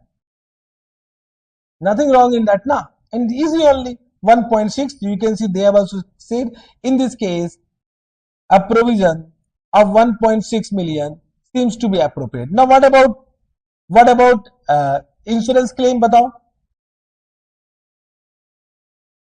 whether we recognize an asset or will not recognize an asset. Asset or contingent asset.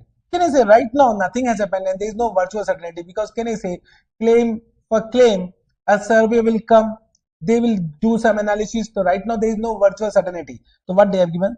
The insurance claim against our customer to whom consultancy provided is a contingent asset. In Ind 37 say the contingent asset should not be recognized until their realizability is virtually certain but should be disclosed where the realization is probable. That is only I have said. Super easy or not? So once again, content is important or question is important? Can I say if you have understood content, any question you can do? Any question you can do. Now if you feel that this type of question are not supposed to read again, I will say just give a cross. Before exam, don't read it. It will be wastage of time now. Already I have given him first category. But first category does not mean you will not read any time. Read it one time, you will understand this type of question will come to how to react in exam hall. Got this point? Yes, sir. So reimbursement also done. Next point, future operating loss. Let me take one case study. I said now I will give you one case study. You need to give me the answer, conclusion. Now I am giving you the example of future operating loss. You are not supposed to read book, because answer is given there. Okay, sir? Yes, sir. Suppose a company has two factory. Factory 1, you can say business 1, business 2. There are two business. One entity has two business. Quite possible. Now business 1 is a profit making.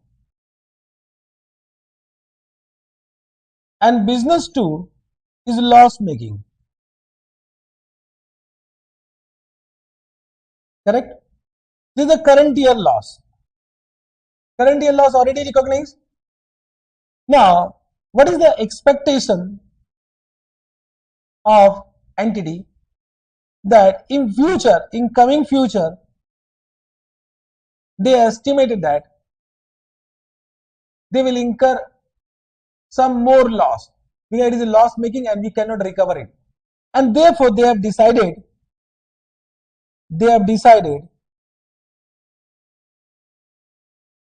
to close down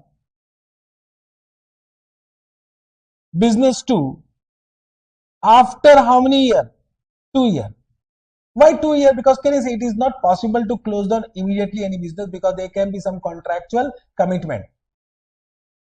Are you able to understand? Suppose, just try to understand. Suppose I decided that I will not teach now, but can I say I need to fulfill your obligation or not? Your contractual obligation.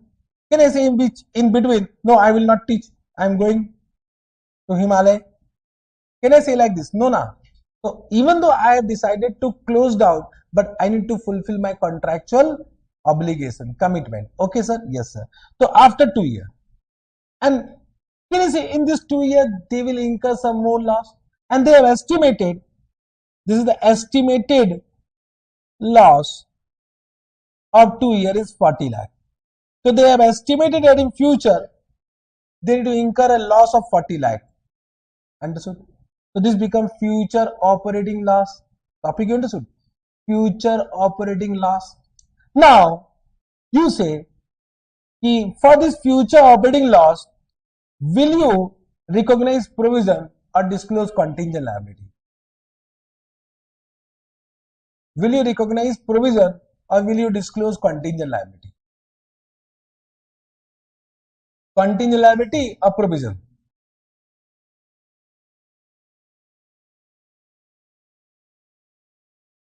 Excellent. 1 second. Whether this is due to past event? No. This is due to future business, and future business is not covered in this chapter. Any future operating loss is not arising due to past event. This is due to what? Future event, and therefore no provision, no contingent liability. Neither provision nor contingent liability. I will say all conclusion is based on our understanding whatever we have done till now. It is not a new question. Special points are there. A clarification has been given under India 37 based on the meaning of provision and contingent liability only. It means no treatment, I will say. No treatment. Correct? That is only given.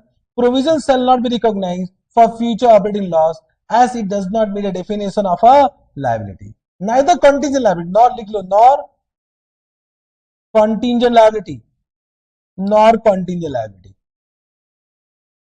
Okay. Can we move? There is one simple question. Can you read by your own? Okay. Then executory contract. Achha, do you know about executory contract? Do you know about executory contract? In Contract Act you have done in CA Foundation. So what do you mean by executory contract? Bole, I am asking.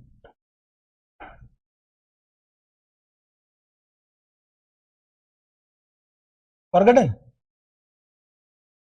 Means what actually happened?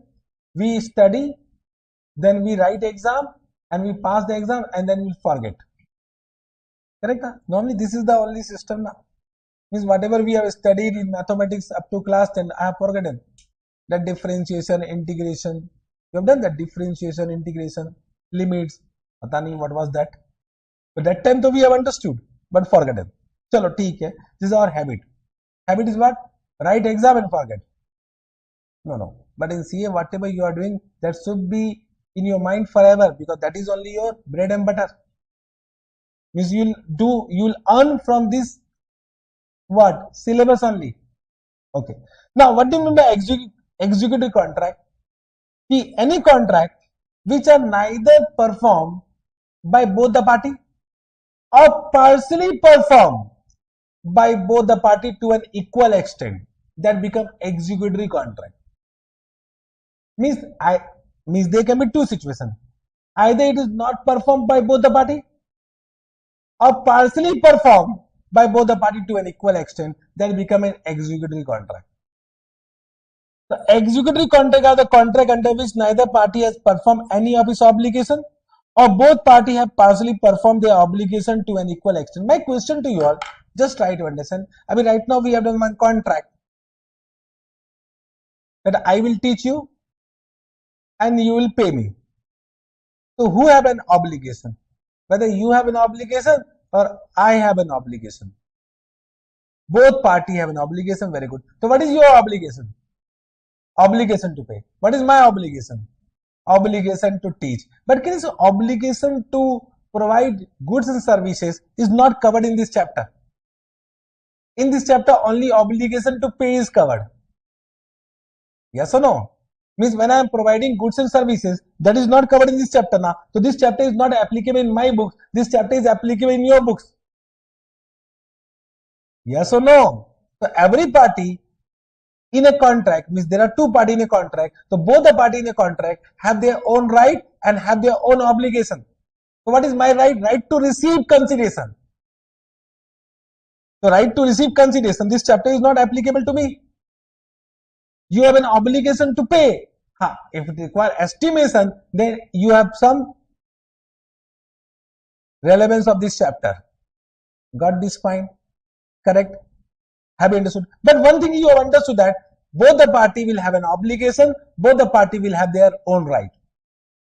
So if both the party have not performed their obligation, or they have performed their obligation partially, then that becomes what? Executory contract. Executory contract. Let me take one example. Now, come to example. Executory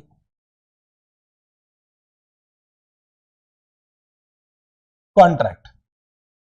Suppose X Limited have done one contract with Y Limited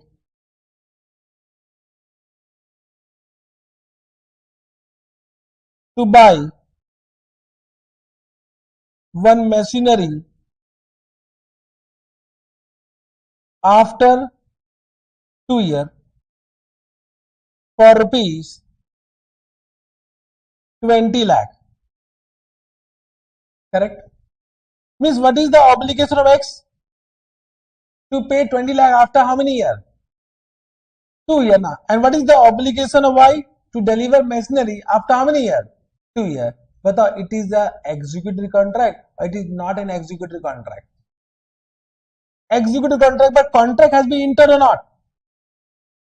Contract has been entered. This type of contract is also known as forward contract. Also known as what? Forward contract. Forward contract are those contracts which will be settled in future. Which will be settled in future. Because both the party will meet their obligation future after 2 years. But the contract has been done or not? As per this contract, X will pay how much? X will pay how much? 20 lakh. My question to you all, X Limited right now, means at Y0, how much liability will be recognized? Means at Y0, means as on today, at Y0, how much? Contract has been entered today only now. So what will be the amount of liability in the books of X Limited?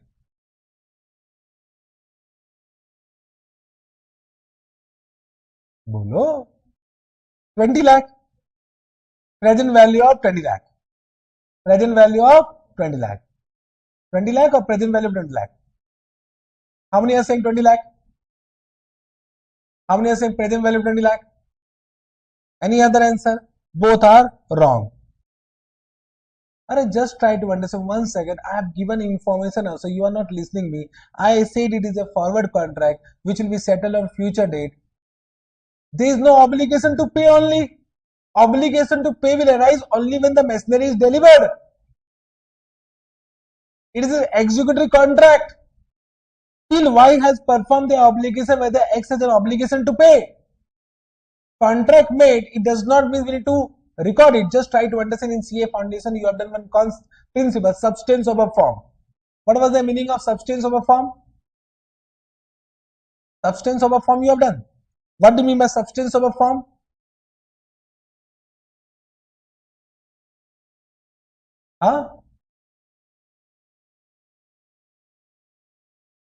Reality is more than legality. Correct. Every CA Foundation teacher will say this only. See, reality is important than legality for accounting treatment. It means just see what is the real substance of that contract. Don't see the legal document. As per contract, they are supposed to pay, but as per substance of the contract, they will pay when? When the machinery is delivered. If machinery is not delivered, there is no obligation to pay, and therefore there is no obligation right now. And it is based on future event now. And therefore, Ind AS 37 is not applicable to executory contract. Ind AS 37 is not applicable to executory contract. Only this much.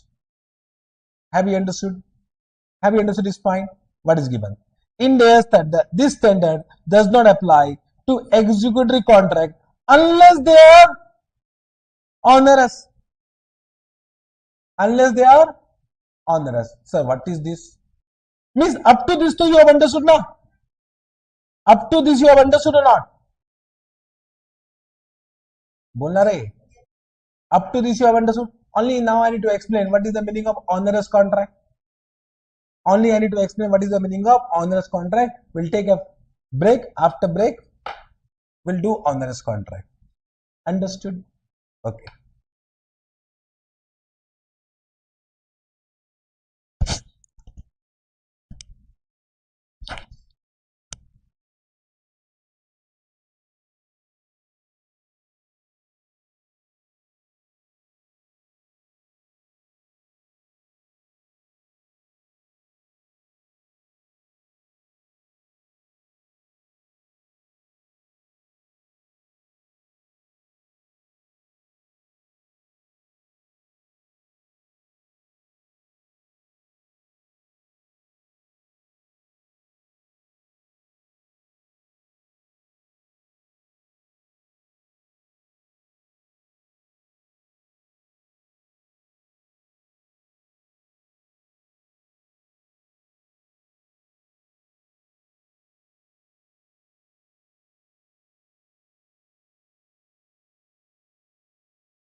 Hello.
Chalo. Now,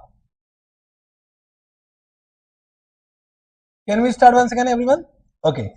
So before break, we were discussing about executory contract. You have understood that Ind AS 37 is not applicable to executory contract unless it become onerous. It means now I need to explain, sir, what is onerous contract? That is the next point. You can see onerous contract.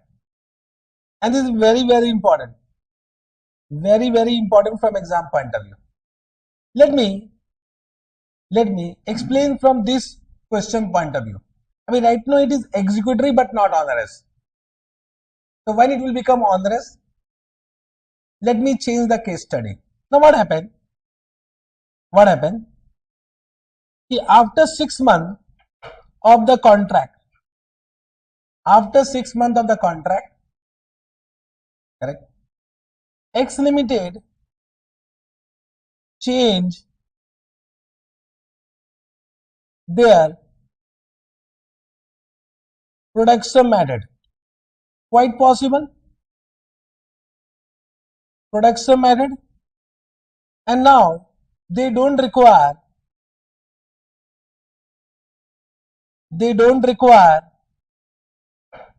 machinery. Which machinery? This machinery. This situation may happen in anyone's life or not. Same thing happened with me before COVID-19. I have ordered for 50 benches because I was extending my class. That time in my class, final there were 300 students at one batch. And I was getting inquiry, so I was extending my class. I ordered for about 50 more benches. And suddenly what happened? That time we were not knowing about COVID-19 will come, then lockdown will come, then face-to-face class will be over, then everything will be online. We were not knowing about that fact now, and I have ordered 50 benches. Suddenly what happened? COVID-19 came, lockdown came, and we understood now no face-to-face class. Now the question is that, can we cancel this contract? Means whether this contract are cancelable contract. Whether this contract can be cancelled. Because contract, whenever it is a contract, it is enforceable in the eyes of law. Means contract are always non-cancelable contract. So this contract is always non-cancelable. If it is cancelable, it is not contract only. If it is cancelable, means can I say, if suppose right now we have done one contract and I can cancel this batch, and if you have no right to file a case against me, then it is not a contract only because it is not enforceable in the eyes of law. So contract means what? Always it is non-cancelable. Now what is non-cancelable contract? Non-cancelable contract are those contracts which can be cancelled, but upon payment of penalty. Understood? So it means it can be cancelled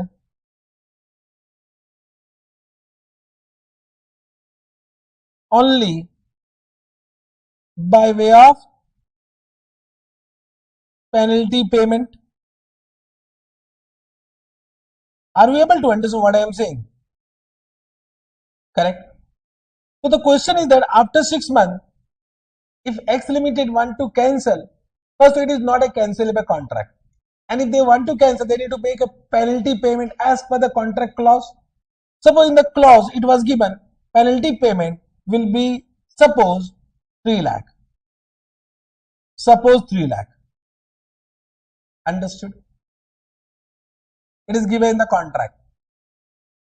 Means right now just try to understand what happened after 6 months. Can I say this contract become a burden for X Limited? Because can I say if they will execute the contract to this machinery of no use, it means can I say the expected cost of meeting this obligation is more than expected benefit from this contract. Means cost is 20 lakh and no benefit. No benefit. So whenever the cost of fulfilling the contract is more than expected benefit from that contract become onerous. Means whenever we do any contract, we are doing contract for meeting some benefit now. I mean right now I am teaching and you are learning for benefit only.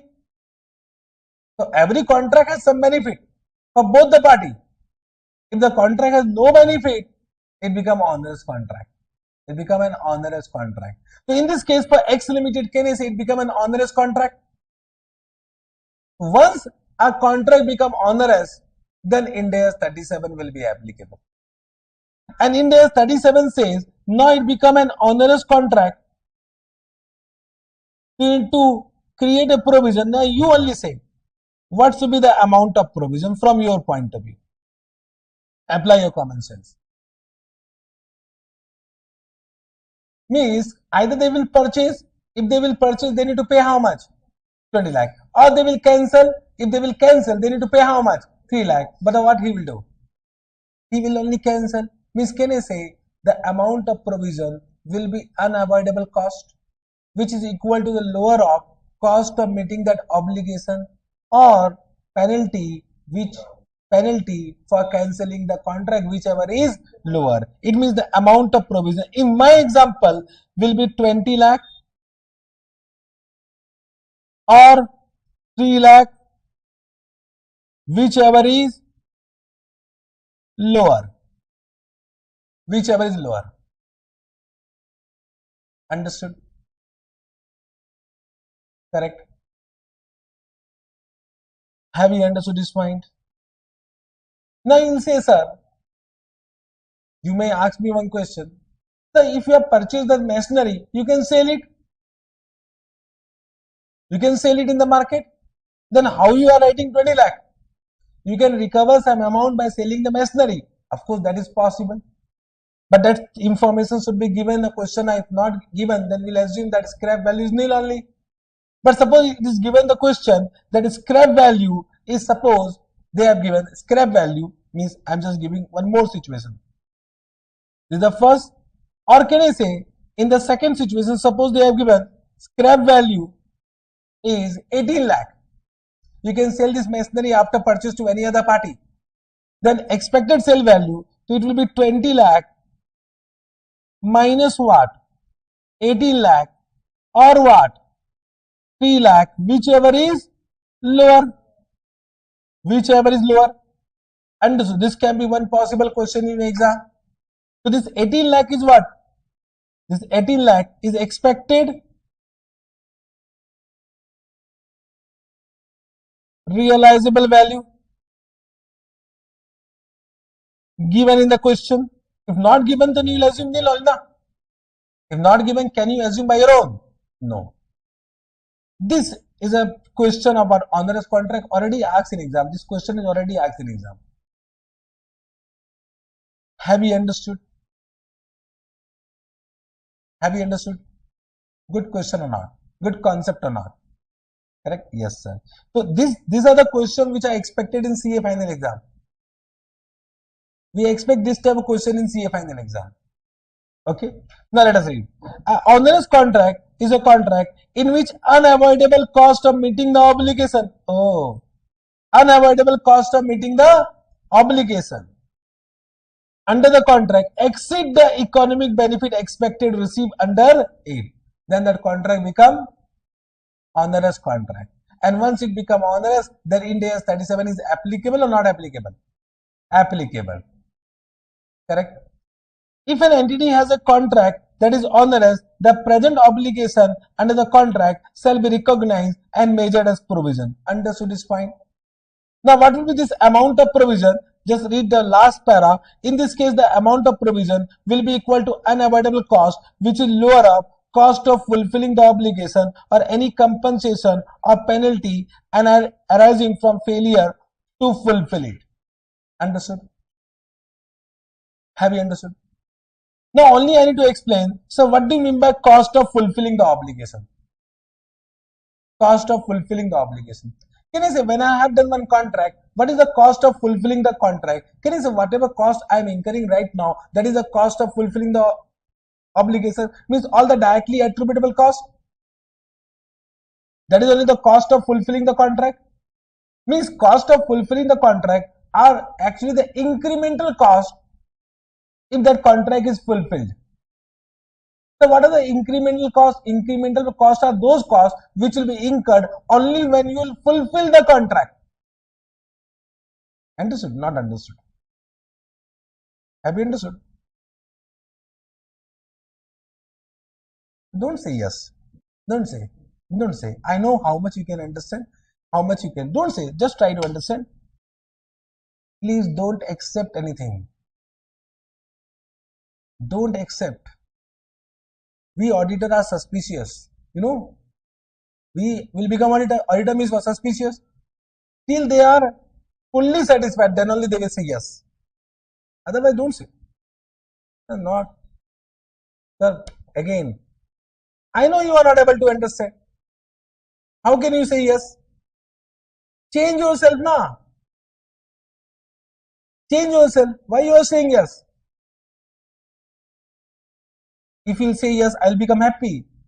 I'll become happy when you score good marks. Just don't say yes. Don't say yes. Correct? First though, you don't accept anything till you understand. Till you understand. Okay, 1 second. 1 second I am saying. Have you understood what is onerous contract? That you have understood. Any contract in which unavoidable cost of meeting that obligation exceed the expected benefit from that particular contract. Then that contract become onerous. Then Ind AS 37 will be applicable and therefore we need to recognize provision. Then amount of provision will be equal to unavoidable cost, which is lower of cost of fulfilling the contract or any compensation or penalty for not performing that obligation. This much you have understood. Now, of course, can you say you need to calculate what is this cost of fulfilling the obligation? Cost of fulfilling the obligation. So what is the cost of fulfilling the obligation? Means suppose right now I need to fulfill the contract. Means I had done one contract to teach you. So what are the expenses incurred to fulfill this contract that become cost to fulfill the contract? So these costs are incremental cost. Incremental costs are those costs which will be incurred only when you will fulfill the contract. Any cost which will be incurred even though contract is not fulfilled, that are not incremental cost. That are not incremental cost. Have you understood? Means suppose rent expense. Can you say even though I am not fulfilling this contract, I need to pay rent? I need to pay rent now. Therefore, that is not incremental cost. But can I say electricity expense will be incurred only I am taking this batch, because that AC, this electricity power will be incurred only when I am fulfilling the contract. Otherwise, so everything will be switch off now. So electricity expense become what? Incremental cost. Incremental cost. I hope you are understanding. I have given very simple example. So what they are saying, cost of fulfilling the contract comprise of the cost that relate directly to the contract. Directly to the contract. Costs that relate directly to contract consist of both the incremental cost of fulfilling the contract. What do you mean by incremental cost? Write down. Incremental costs are the costs which will be incurred only when contract is fulfilled. So any cost which will be incurred only when contract is fulfilled. Write down. That is the meaning of incremental cost. Correct?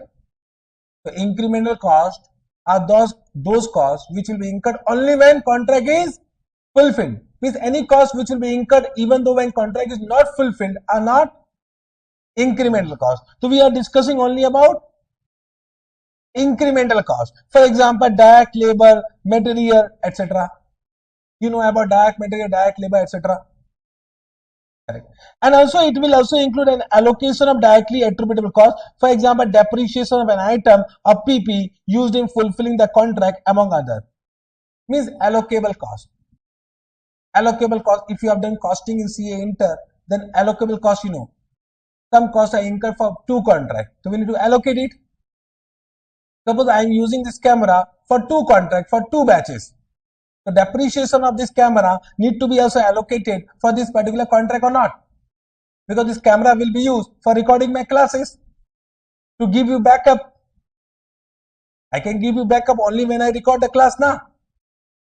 Are you able to understand? So that allocation of directly attributable cost will be also a part of cost of fulfilling the contract. Means simple word, can you say the unavoidable cost of meeting the obligation? Unavoidable cost, the cost which cannot be avoided. Will unavoidable cost of meeting the obligation under the contract are only those costs that are incremental to the performance of the contract. Incremental costs are unavoidable. Yes or no? That does not include allocated costs that will be incurred regardless whether the entity fulfill the contract or not. Means unavoidable costs will not include any costs which are not incremental costs. In simple word, means any cost which will be incurred even though contract is not fulfilled will not be unavoidable cost. Have you understood this point? Means which are not incremental costs. Example, I have given rent. Rent will be incurred even though I am not conducting this batch. I need to pay rent now. So that is what? Not an incremental cost. And cannot be avoided by entity's future actions. Cannot be avoided means any expenditure which can be avoided by entity's future actions, that are also not incremental cost. That are also avoidable cost. So that will be also not included. I hope you understood thoda. To explain this particular part means I have understood means from my point of view this part and this part require more explanation. Yes or no? Means even though you have understood English, but I know you have not understood. Are bolna rahe? So I will take one illustration to explain that. If I'll take that question, a more understanding will come. So one very good question has been given to explain this concept. Can I take that question? Yes, sir. So you are very good. You can take, sir. Can I take? Yes, sir. Where is that question? This is the question. Means in this question the solution is already given. Means this is only for explanation of that onerous contract. So I don't know whether this type of question will come or will not come, but very good question to understand the concept. Okay, let us read. HBCL manufacture heavy equipment for construction industry. Okay, sir. An order for supply of 90 equipment was received from ABIL. So they have an order to supply 90 equipment. The unit price of the equipment was agreed at 190 lakh each. What is the sale price? 190 each. 64 equipment was already supplied during the year 2001-2002 and the balance quantity remaining to be supplied as on 31st March 2002. So out of how many goods? 90. How much supplied? 64. How much left? 26. So means 26 performance is not yet fulfilled.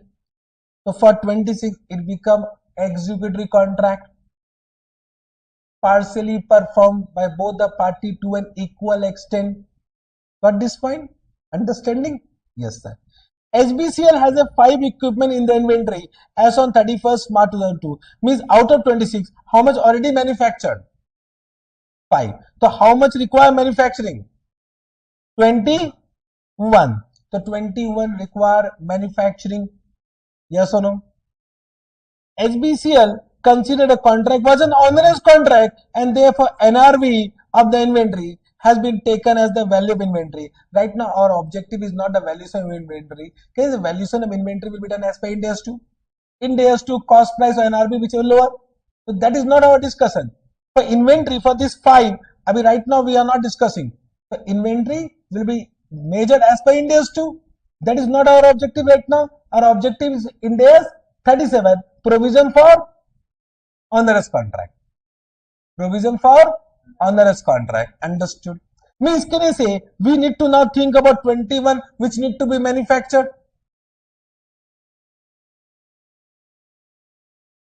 Understood?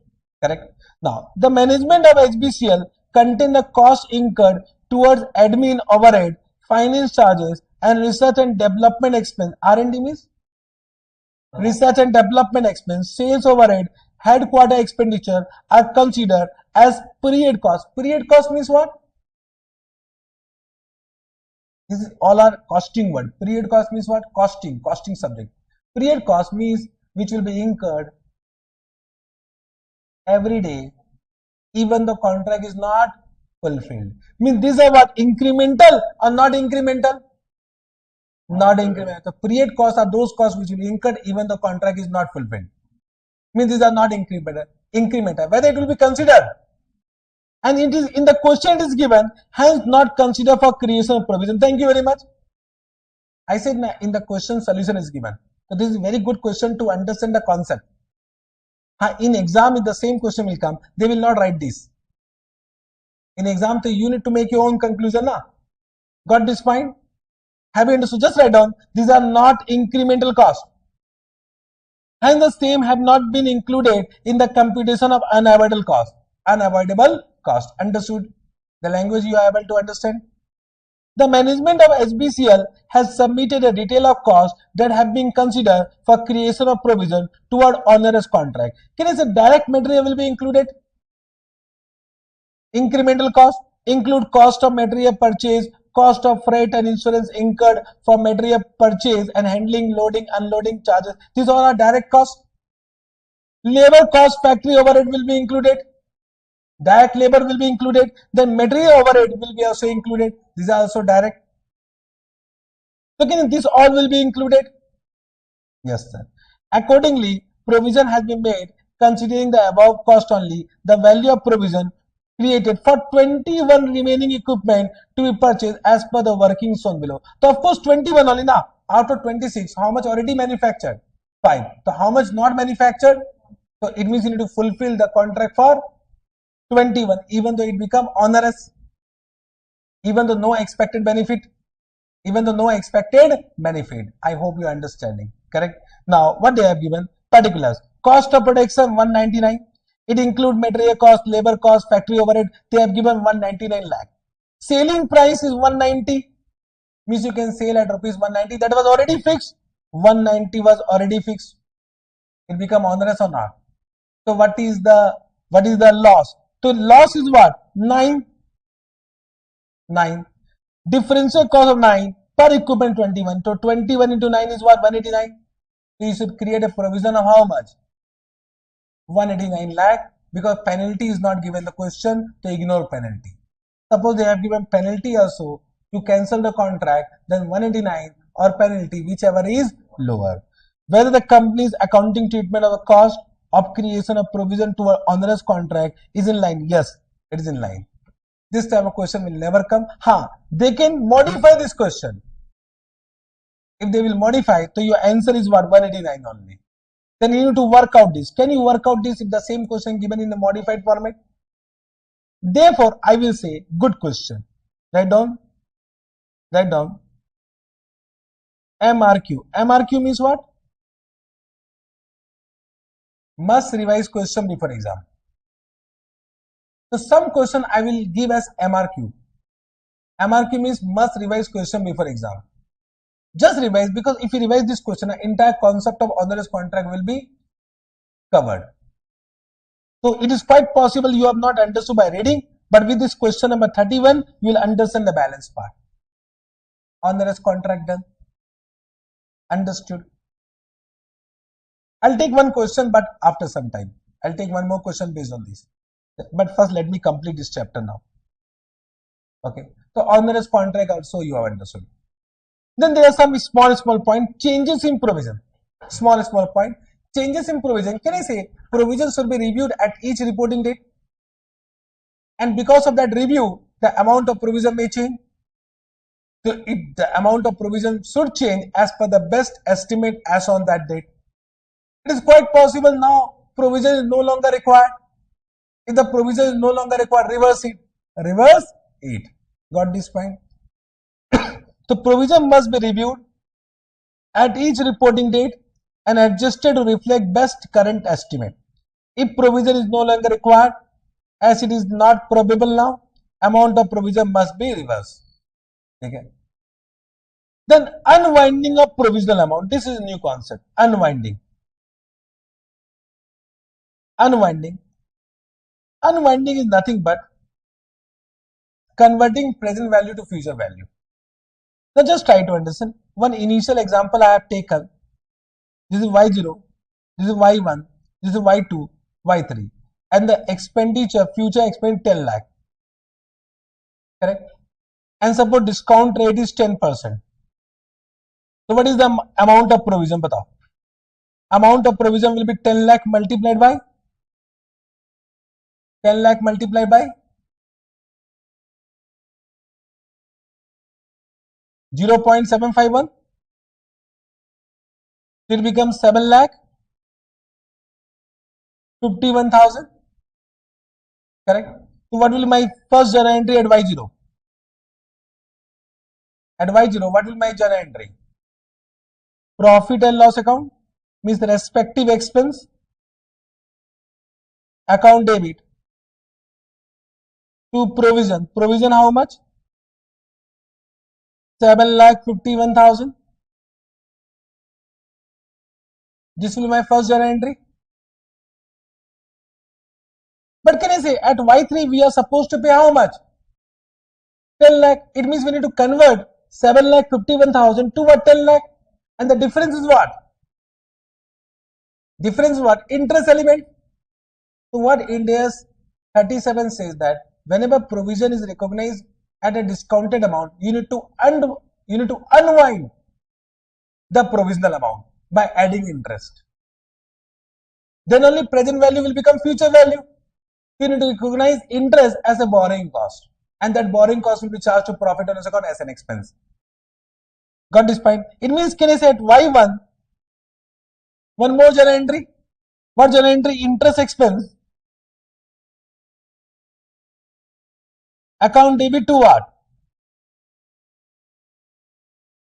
Provision.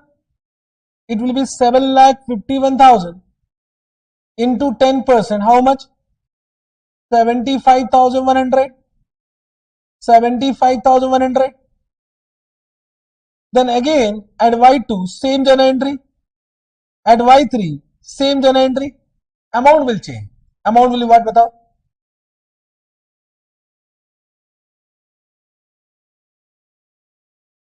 Then into 10%, how much?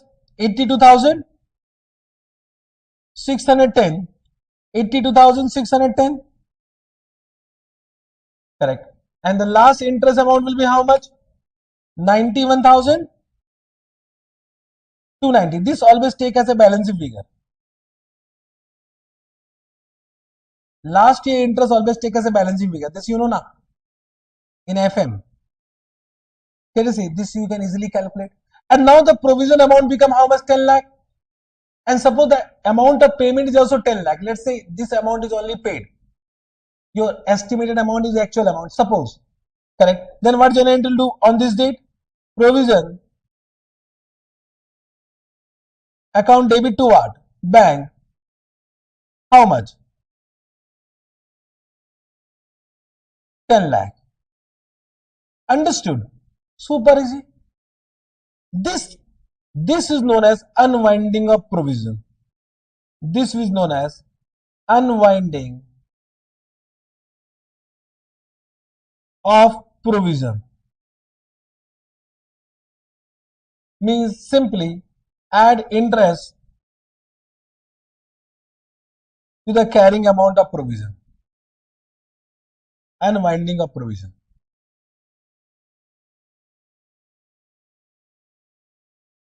Okay, sir.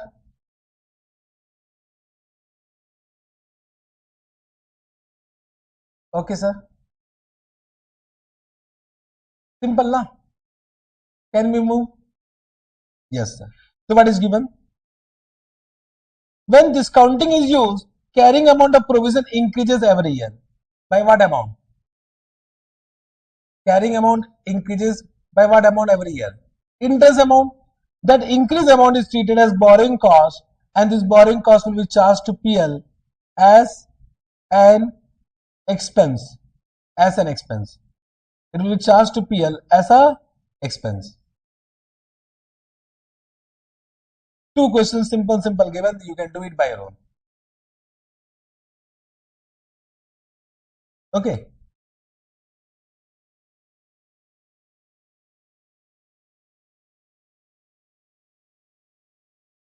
Come to this question, I need to explain one thing. Question 10. X Telecom Limited has an income tax litigation pending before appellate authority. legal advisor opinion is that X Telecom Limited will lose the case and estimated that liability is 1 crore may arise in 2 years. The liability is recognized on a discounted basis. The discount rate at which liability has been discounted is 10% and it is assumed that discount rate does not change over the period of 2 years. How should X Telecom Limited calculate the amount of borrowing cost? So they ask you to calculate borrowing cost only. It means, if I just want to explain question number 10, so this is Y0, Y1 and Y2, correct? What is the amount payable? 1 crore. So right now, what will be the amount of provision? It will be 1 crore multiplied by 0.826, 0.826, 10%. It will become 82 lakh, 60,000. So what is the first year interest expense? It become 8 lakh 26,000. Second year interest expense. Can you give me the balancing figure? Always take balancing figure, okay?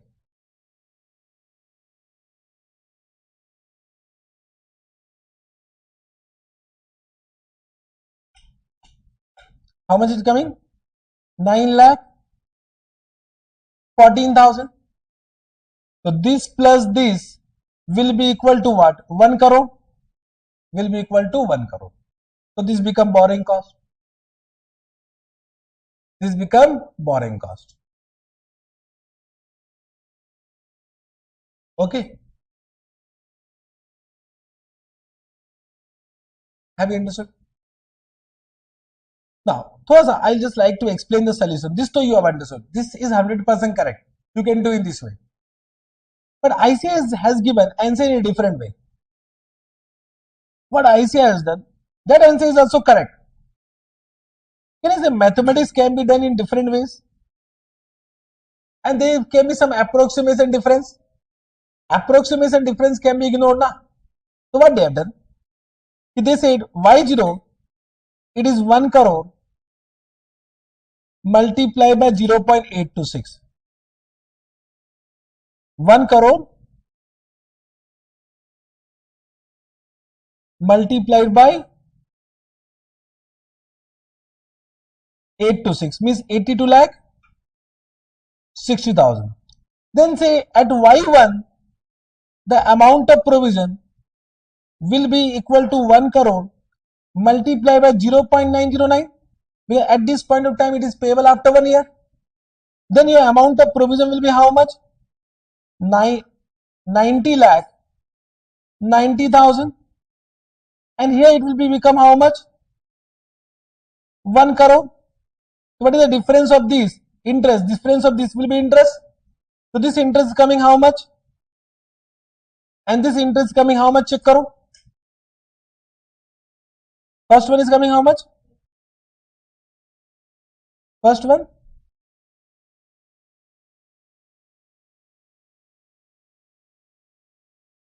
Eight lakh 30,000, and second one 9 lakh 10,000. Just try. The answer is different or not? Both answers are correct. Can you see it is a way of doing solution? And the difference is approximation difference. And can you say in exam you can take 4 decimal, you can take 5 decimal, so your answer will be different only. It does not mean your answer is wrong. Are you able to understand? So this is also correct. This is also correct. Whatever you want, you can do it. Are you able to understand? Don't ask me before exam, sir, should we follow IC solution? If you want to follow IC, follow IC. But can you say no one will follow this? Everyone will follow this because we are habituated of this only. But if you want to follow, follow IC solution. But both answers are correct. Both answers are correct. No one can deduct marks for this. Chalega? Yes, sir. So if you read a solution now, they have given solution in the second way. Okay, sir. So it means I will explain you the ICS solution also. Normally doubt comes from ICS solution before exam. Understood? Have you understood? So you need to write down here, somewhere write down, refer class notes. Why? Why refer class notes? Because you will have a doubt when you will do revision from this solution. So whenever there is some alternative solution given by ICNA, always in the question write down refer class notes. You will be able to understand that I have explained in some other way. You will save your time at the time of revision. Okay, sir. Yes, sir. This also done. Then use of provision. Just try to understand. Suppose we created a provision. Now that provision is no longer required. So can we use that amount of provision for any other purpose? Have you understood the question? We have created one provision. Now that provision is no longer required. So can we use that provision for any other expenditure? No. So what India 37 says, if provision is no longer required, reverse it. It cannot be used for any other purpose. Okay. So a provision should be used only for the expenditure for which it was originally recognized. In other words, it cannot be used for any other purpose. Chalega. Then accounting treatment. If provision is related to expense, so what is journal entry for recognition of provision, related expense to provision? Then for recognition of interest expense to provision, if discounting is there, for unwinding of provision, and then for reversal of provision, what journal entry? Provision to related expense. So provision to related expense, reverse it. Can I say basic journal entry, bachpan wala journal entry? Any clarification required for this? But if provision amount is related to acquisition or construction of asset, means any provision related to acquisition or construction of asset, then your journal entry will be PP account debit to provision. And for interest expense account debit to provision, if provision is no longer required, reverse it. So reverse it from PP only, provision account debit to PP. Understood? Have you understood? Once again, you said yes, I am not happy. You are still CA inter student. Have you done this type of journal entry anytime? Means don't accept now. Why you are accepting? Have you done this type of journal entry anytime? You said yes, understood. What you have understood below? Give example. Give example. You only give example. I will not give. You said yes. Chalo. You said yes na. Dekho, I will kill you, huh? Abhi this is third day. Just try to understand what I am going to do with you. This is India's 37 basic chapter. I am going to kill you if you are saying yes, sir. Bolo yes, sir. Bolo example. Give example. Everyone said yes, sir. Na, you have understood. From your point of view, you should, sir, what is this? Give example. Have you done this type of journal entry in your life? If you said yes, sir, give example. I will just give one hint. You have done this type of example, but in AS10. AS10. If you remember AS10, but I don't know how much you know AS10. If you remember AS10, then you can correlate. Hint I have given.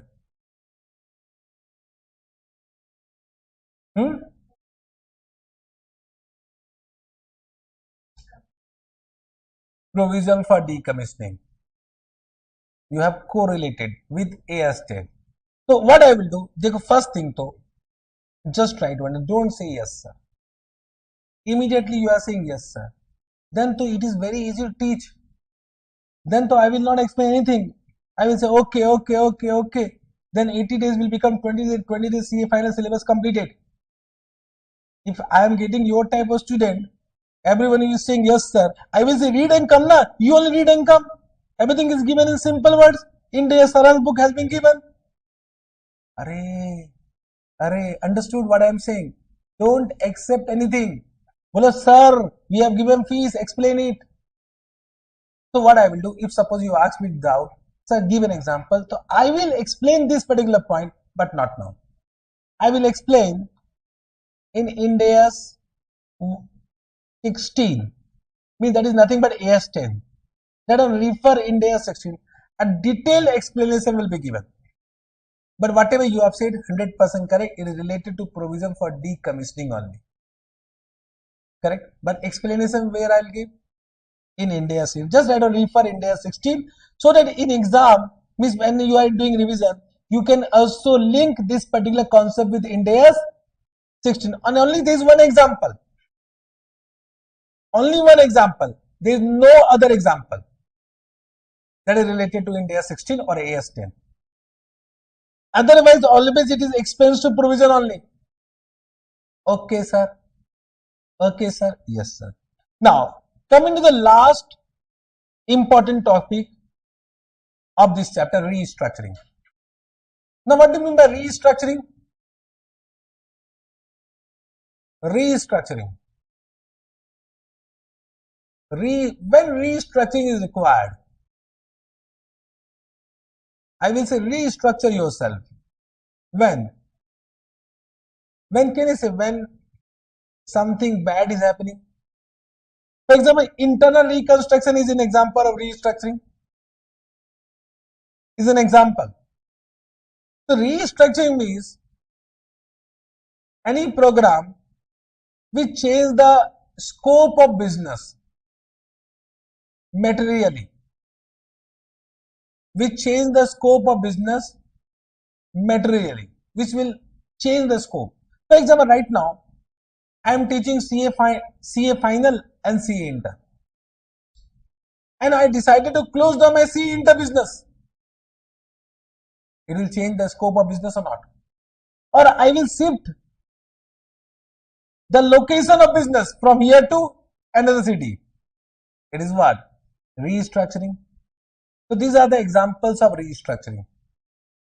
Sale of business, termination of business, closing down one location, shifting from one location to another location. Now, what doubt came? Whenever there is a restructuring, so decision will be taken today, but effective restructuring will be after some point of time.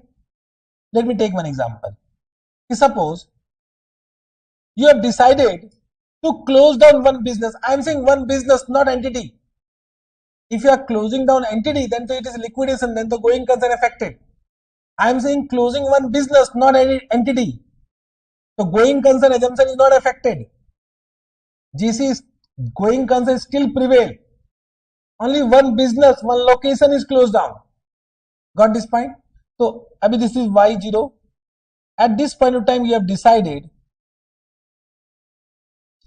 to close down one business.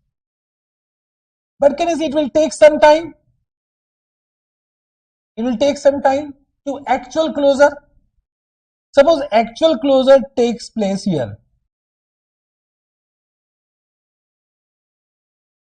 Actual close down take place here. So decision was done at in the mid of the year. Yes or no? Now can you say whenever there is an actual close down, so there will be some restructuring cost. Restructuring cost. One example I am just giving. Restructuring cost will include any termination compensation payable to employee. Because can you say employee will be retrenched, you will need to pay some compensation to them because of this restructuring only. Yes or no? So this cost are incurred only because of restructuring. Correct. Now the question arises, should we create a provision for restructuring cost at this point of time? Should we create a provision? Understood? Because we have decided to close down. Actual close down happen यहाँ पर. Actual payment is यहाँ पर. It means right now we don't know what will be the payment. They become an estimated, expected expenditure. So should we create a provision for such expected restructuring cost? Yes or no? Yes or no? Yes or no? Now just try to understand. I said I have decided. Okay? Just try to understand. I have decided to marry a girl. Should we create an expenditure for marriage? Provision for marriage, expenditure. Only I have decided. Till now, no commitment by other party, huh? Means if I decided, whether it become finalized? No. No, never. So what India says that, okay, you have taken decision, but are you committed for that? If you are committed, then there is a constructive obligation for restructuring.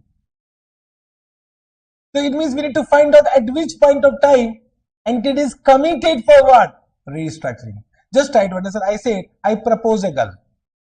Right now I am not committed. Correct? Understood? Then he will give approve. Then I need to take permission from my family. Approval will come from that side, and then I will do announcement in my social media that I am committed. From single mingle. ऐसा ही होता है ना nowadays yes or no? Nowadays means when I was married na, so I was married suppose at this point of time, and this was the date, so June was the date month, and I was engaged you know, ring ceremony at that both family party will come and approval will be there. Now committed. Understood? So here engagement was there. Correct? Before that we started meeting. Before we means I and my wife, that time proposed wife. Okay, na? That time the proposed wife, we started meeting, and somehow we understood that we are going to marry each other. So at this point of time I have not announced in the social media because something may happen. Once we engage now, I announce in the social media, Facebook, that time there was a Facebook, that I am committed. From single, now mingle. It means what? Now I am committed. Now I am committed. ऐसा कुछ हुआ नहीं था. I am just giving one example. So when I will do announcement, when I am committed, otherwise I will never do announcement. So we do announcement. Announcement is a indication that entity is committed. Are you able to understand? So what they want to say, just find out at which point of time entity is committed for restructuring. If entity is committed, it means there is a constructive obligation for restructuring, and then recognize provision for restructuring cost. Now I need to only explain what are the conditions to find out whether entity is committed or not committed for restructuring. They have given two conditions, and if any of the two conditions satisfied, they have given how many conditions? Two conditions. If any one condition is satisfied, it means entity is committed. Entity is committed. Understood? Have you understood? And then recognize provision for restructuring cost. Then recognize provision for restructuring cost. What is given? Check करेंगे. Restructuring is a program which materially changes the scope of business. First point you understood. For example, sale of division, termination of division, closing of business location or relocation of business. Just write down without affecting what? Without affecting what? GC. GC means going concern. If going concern is affected, then no Ind AS is applicable.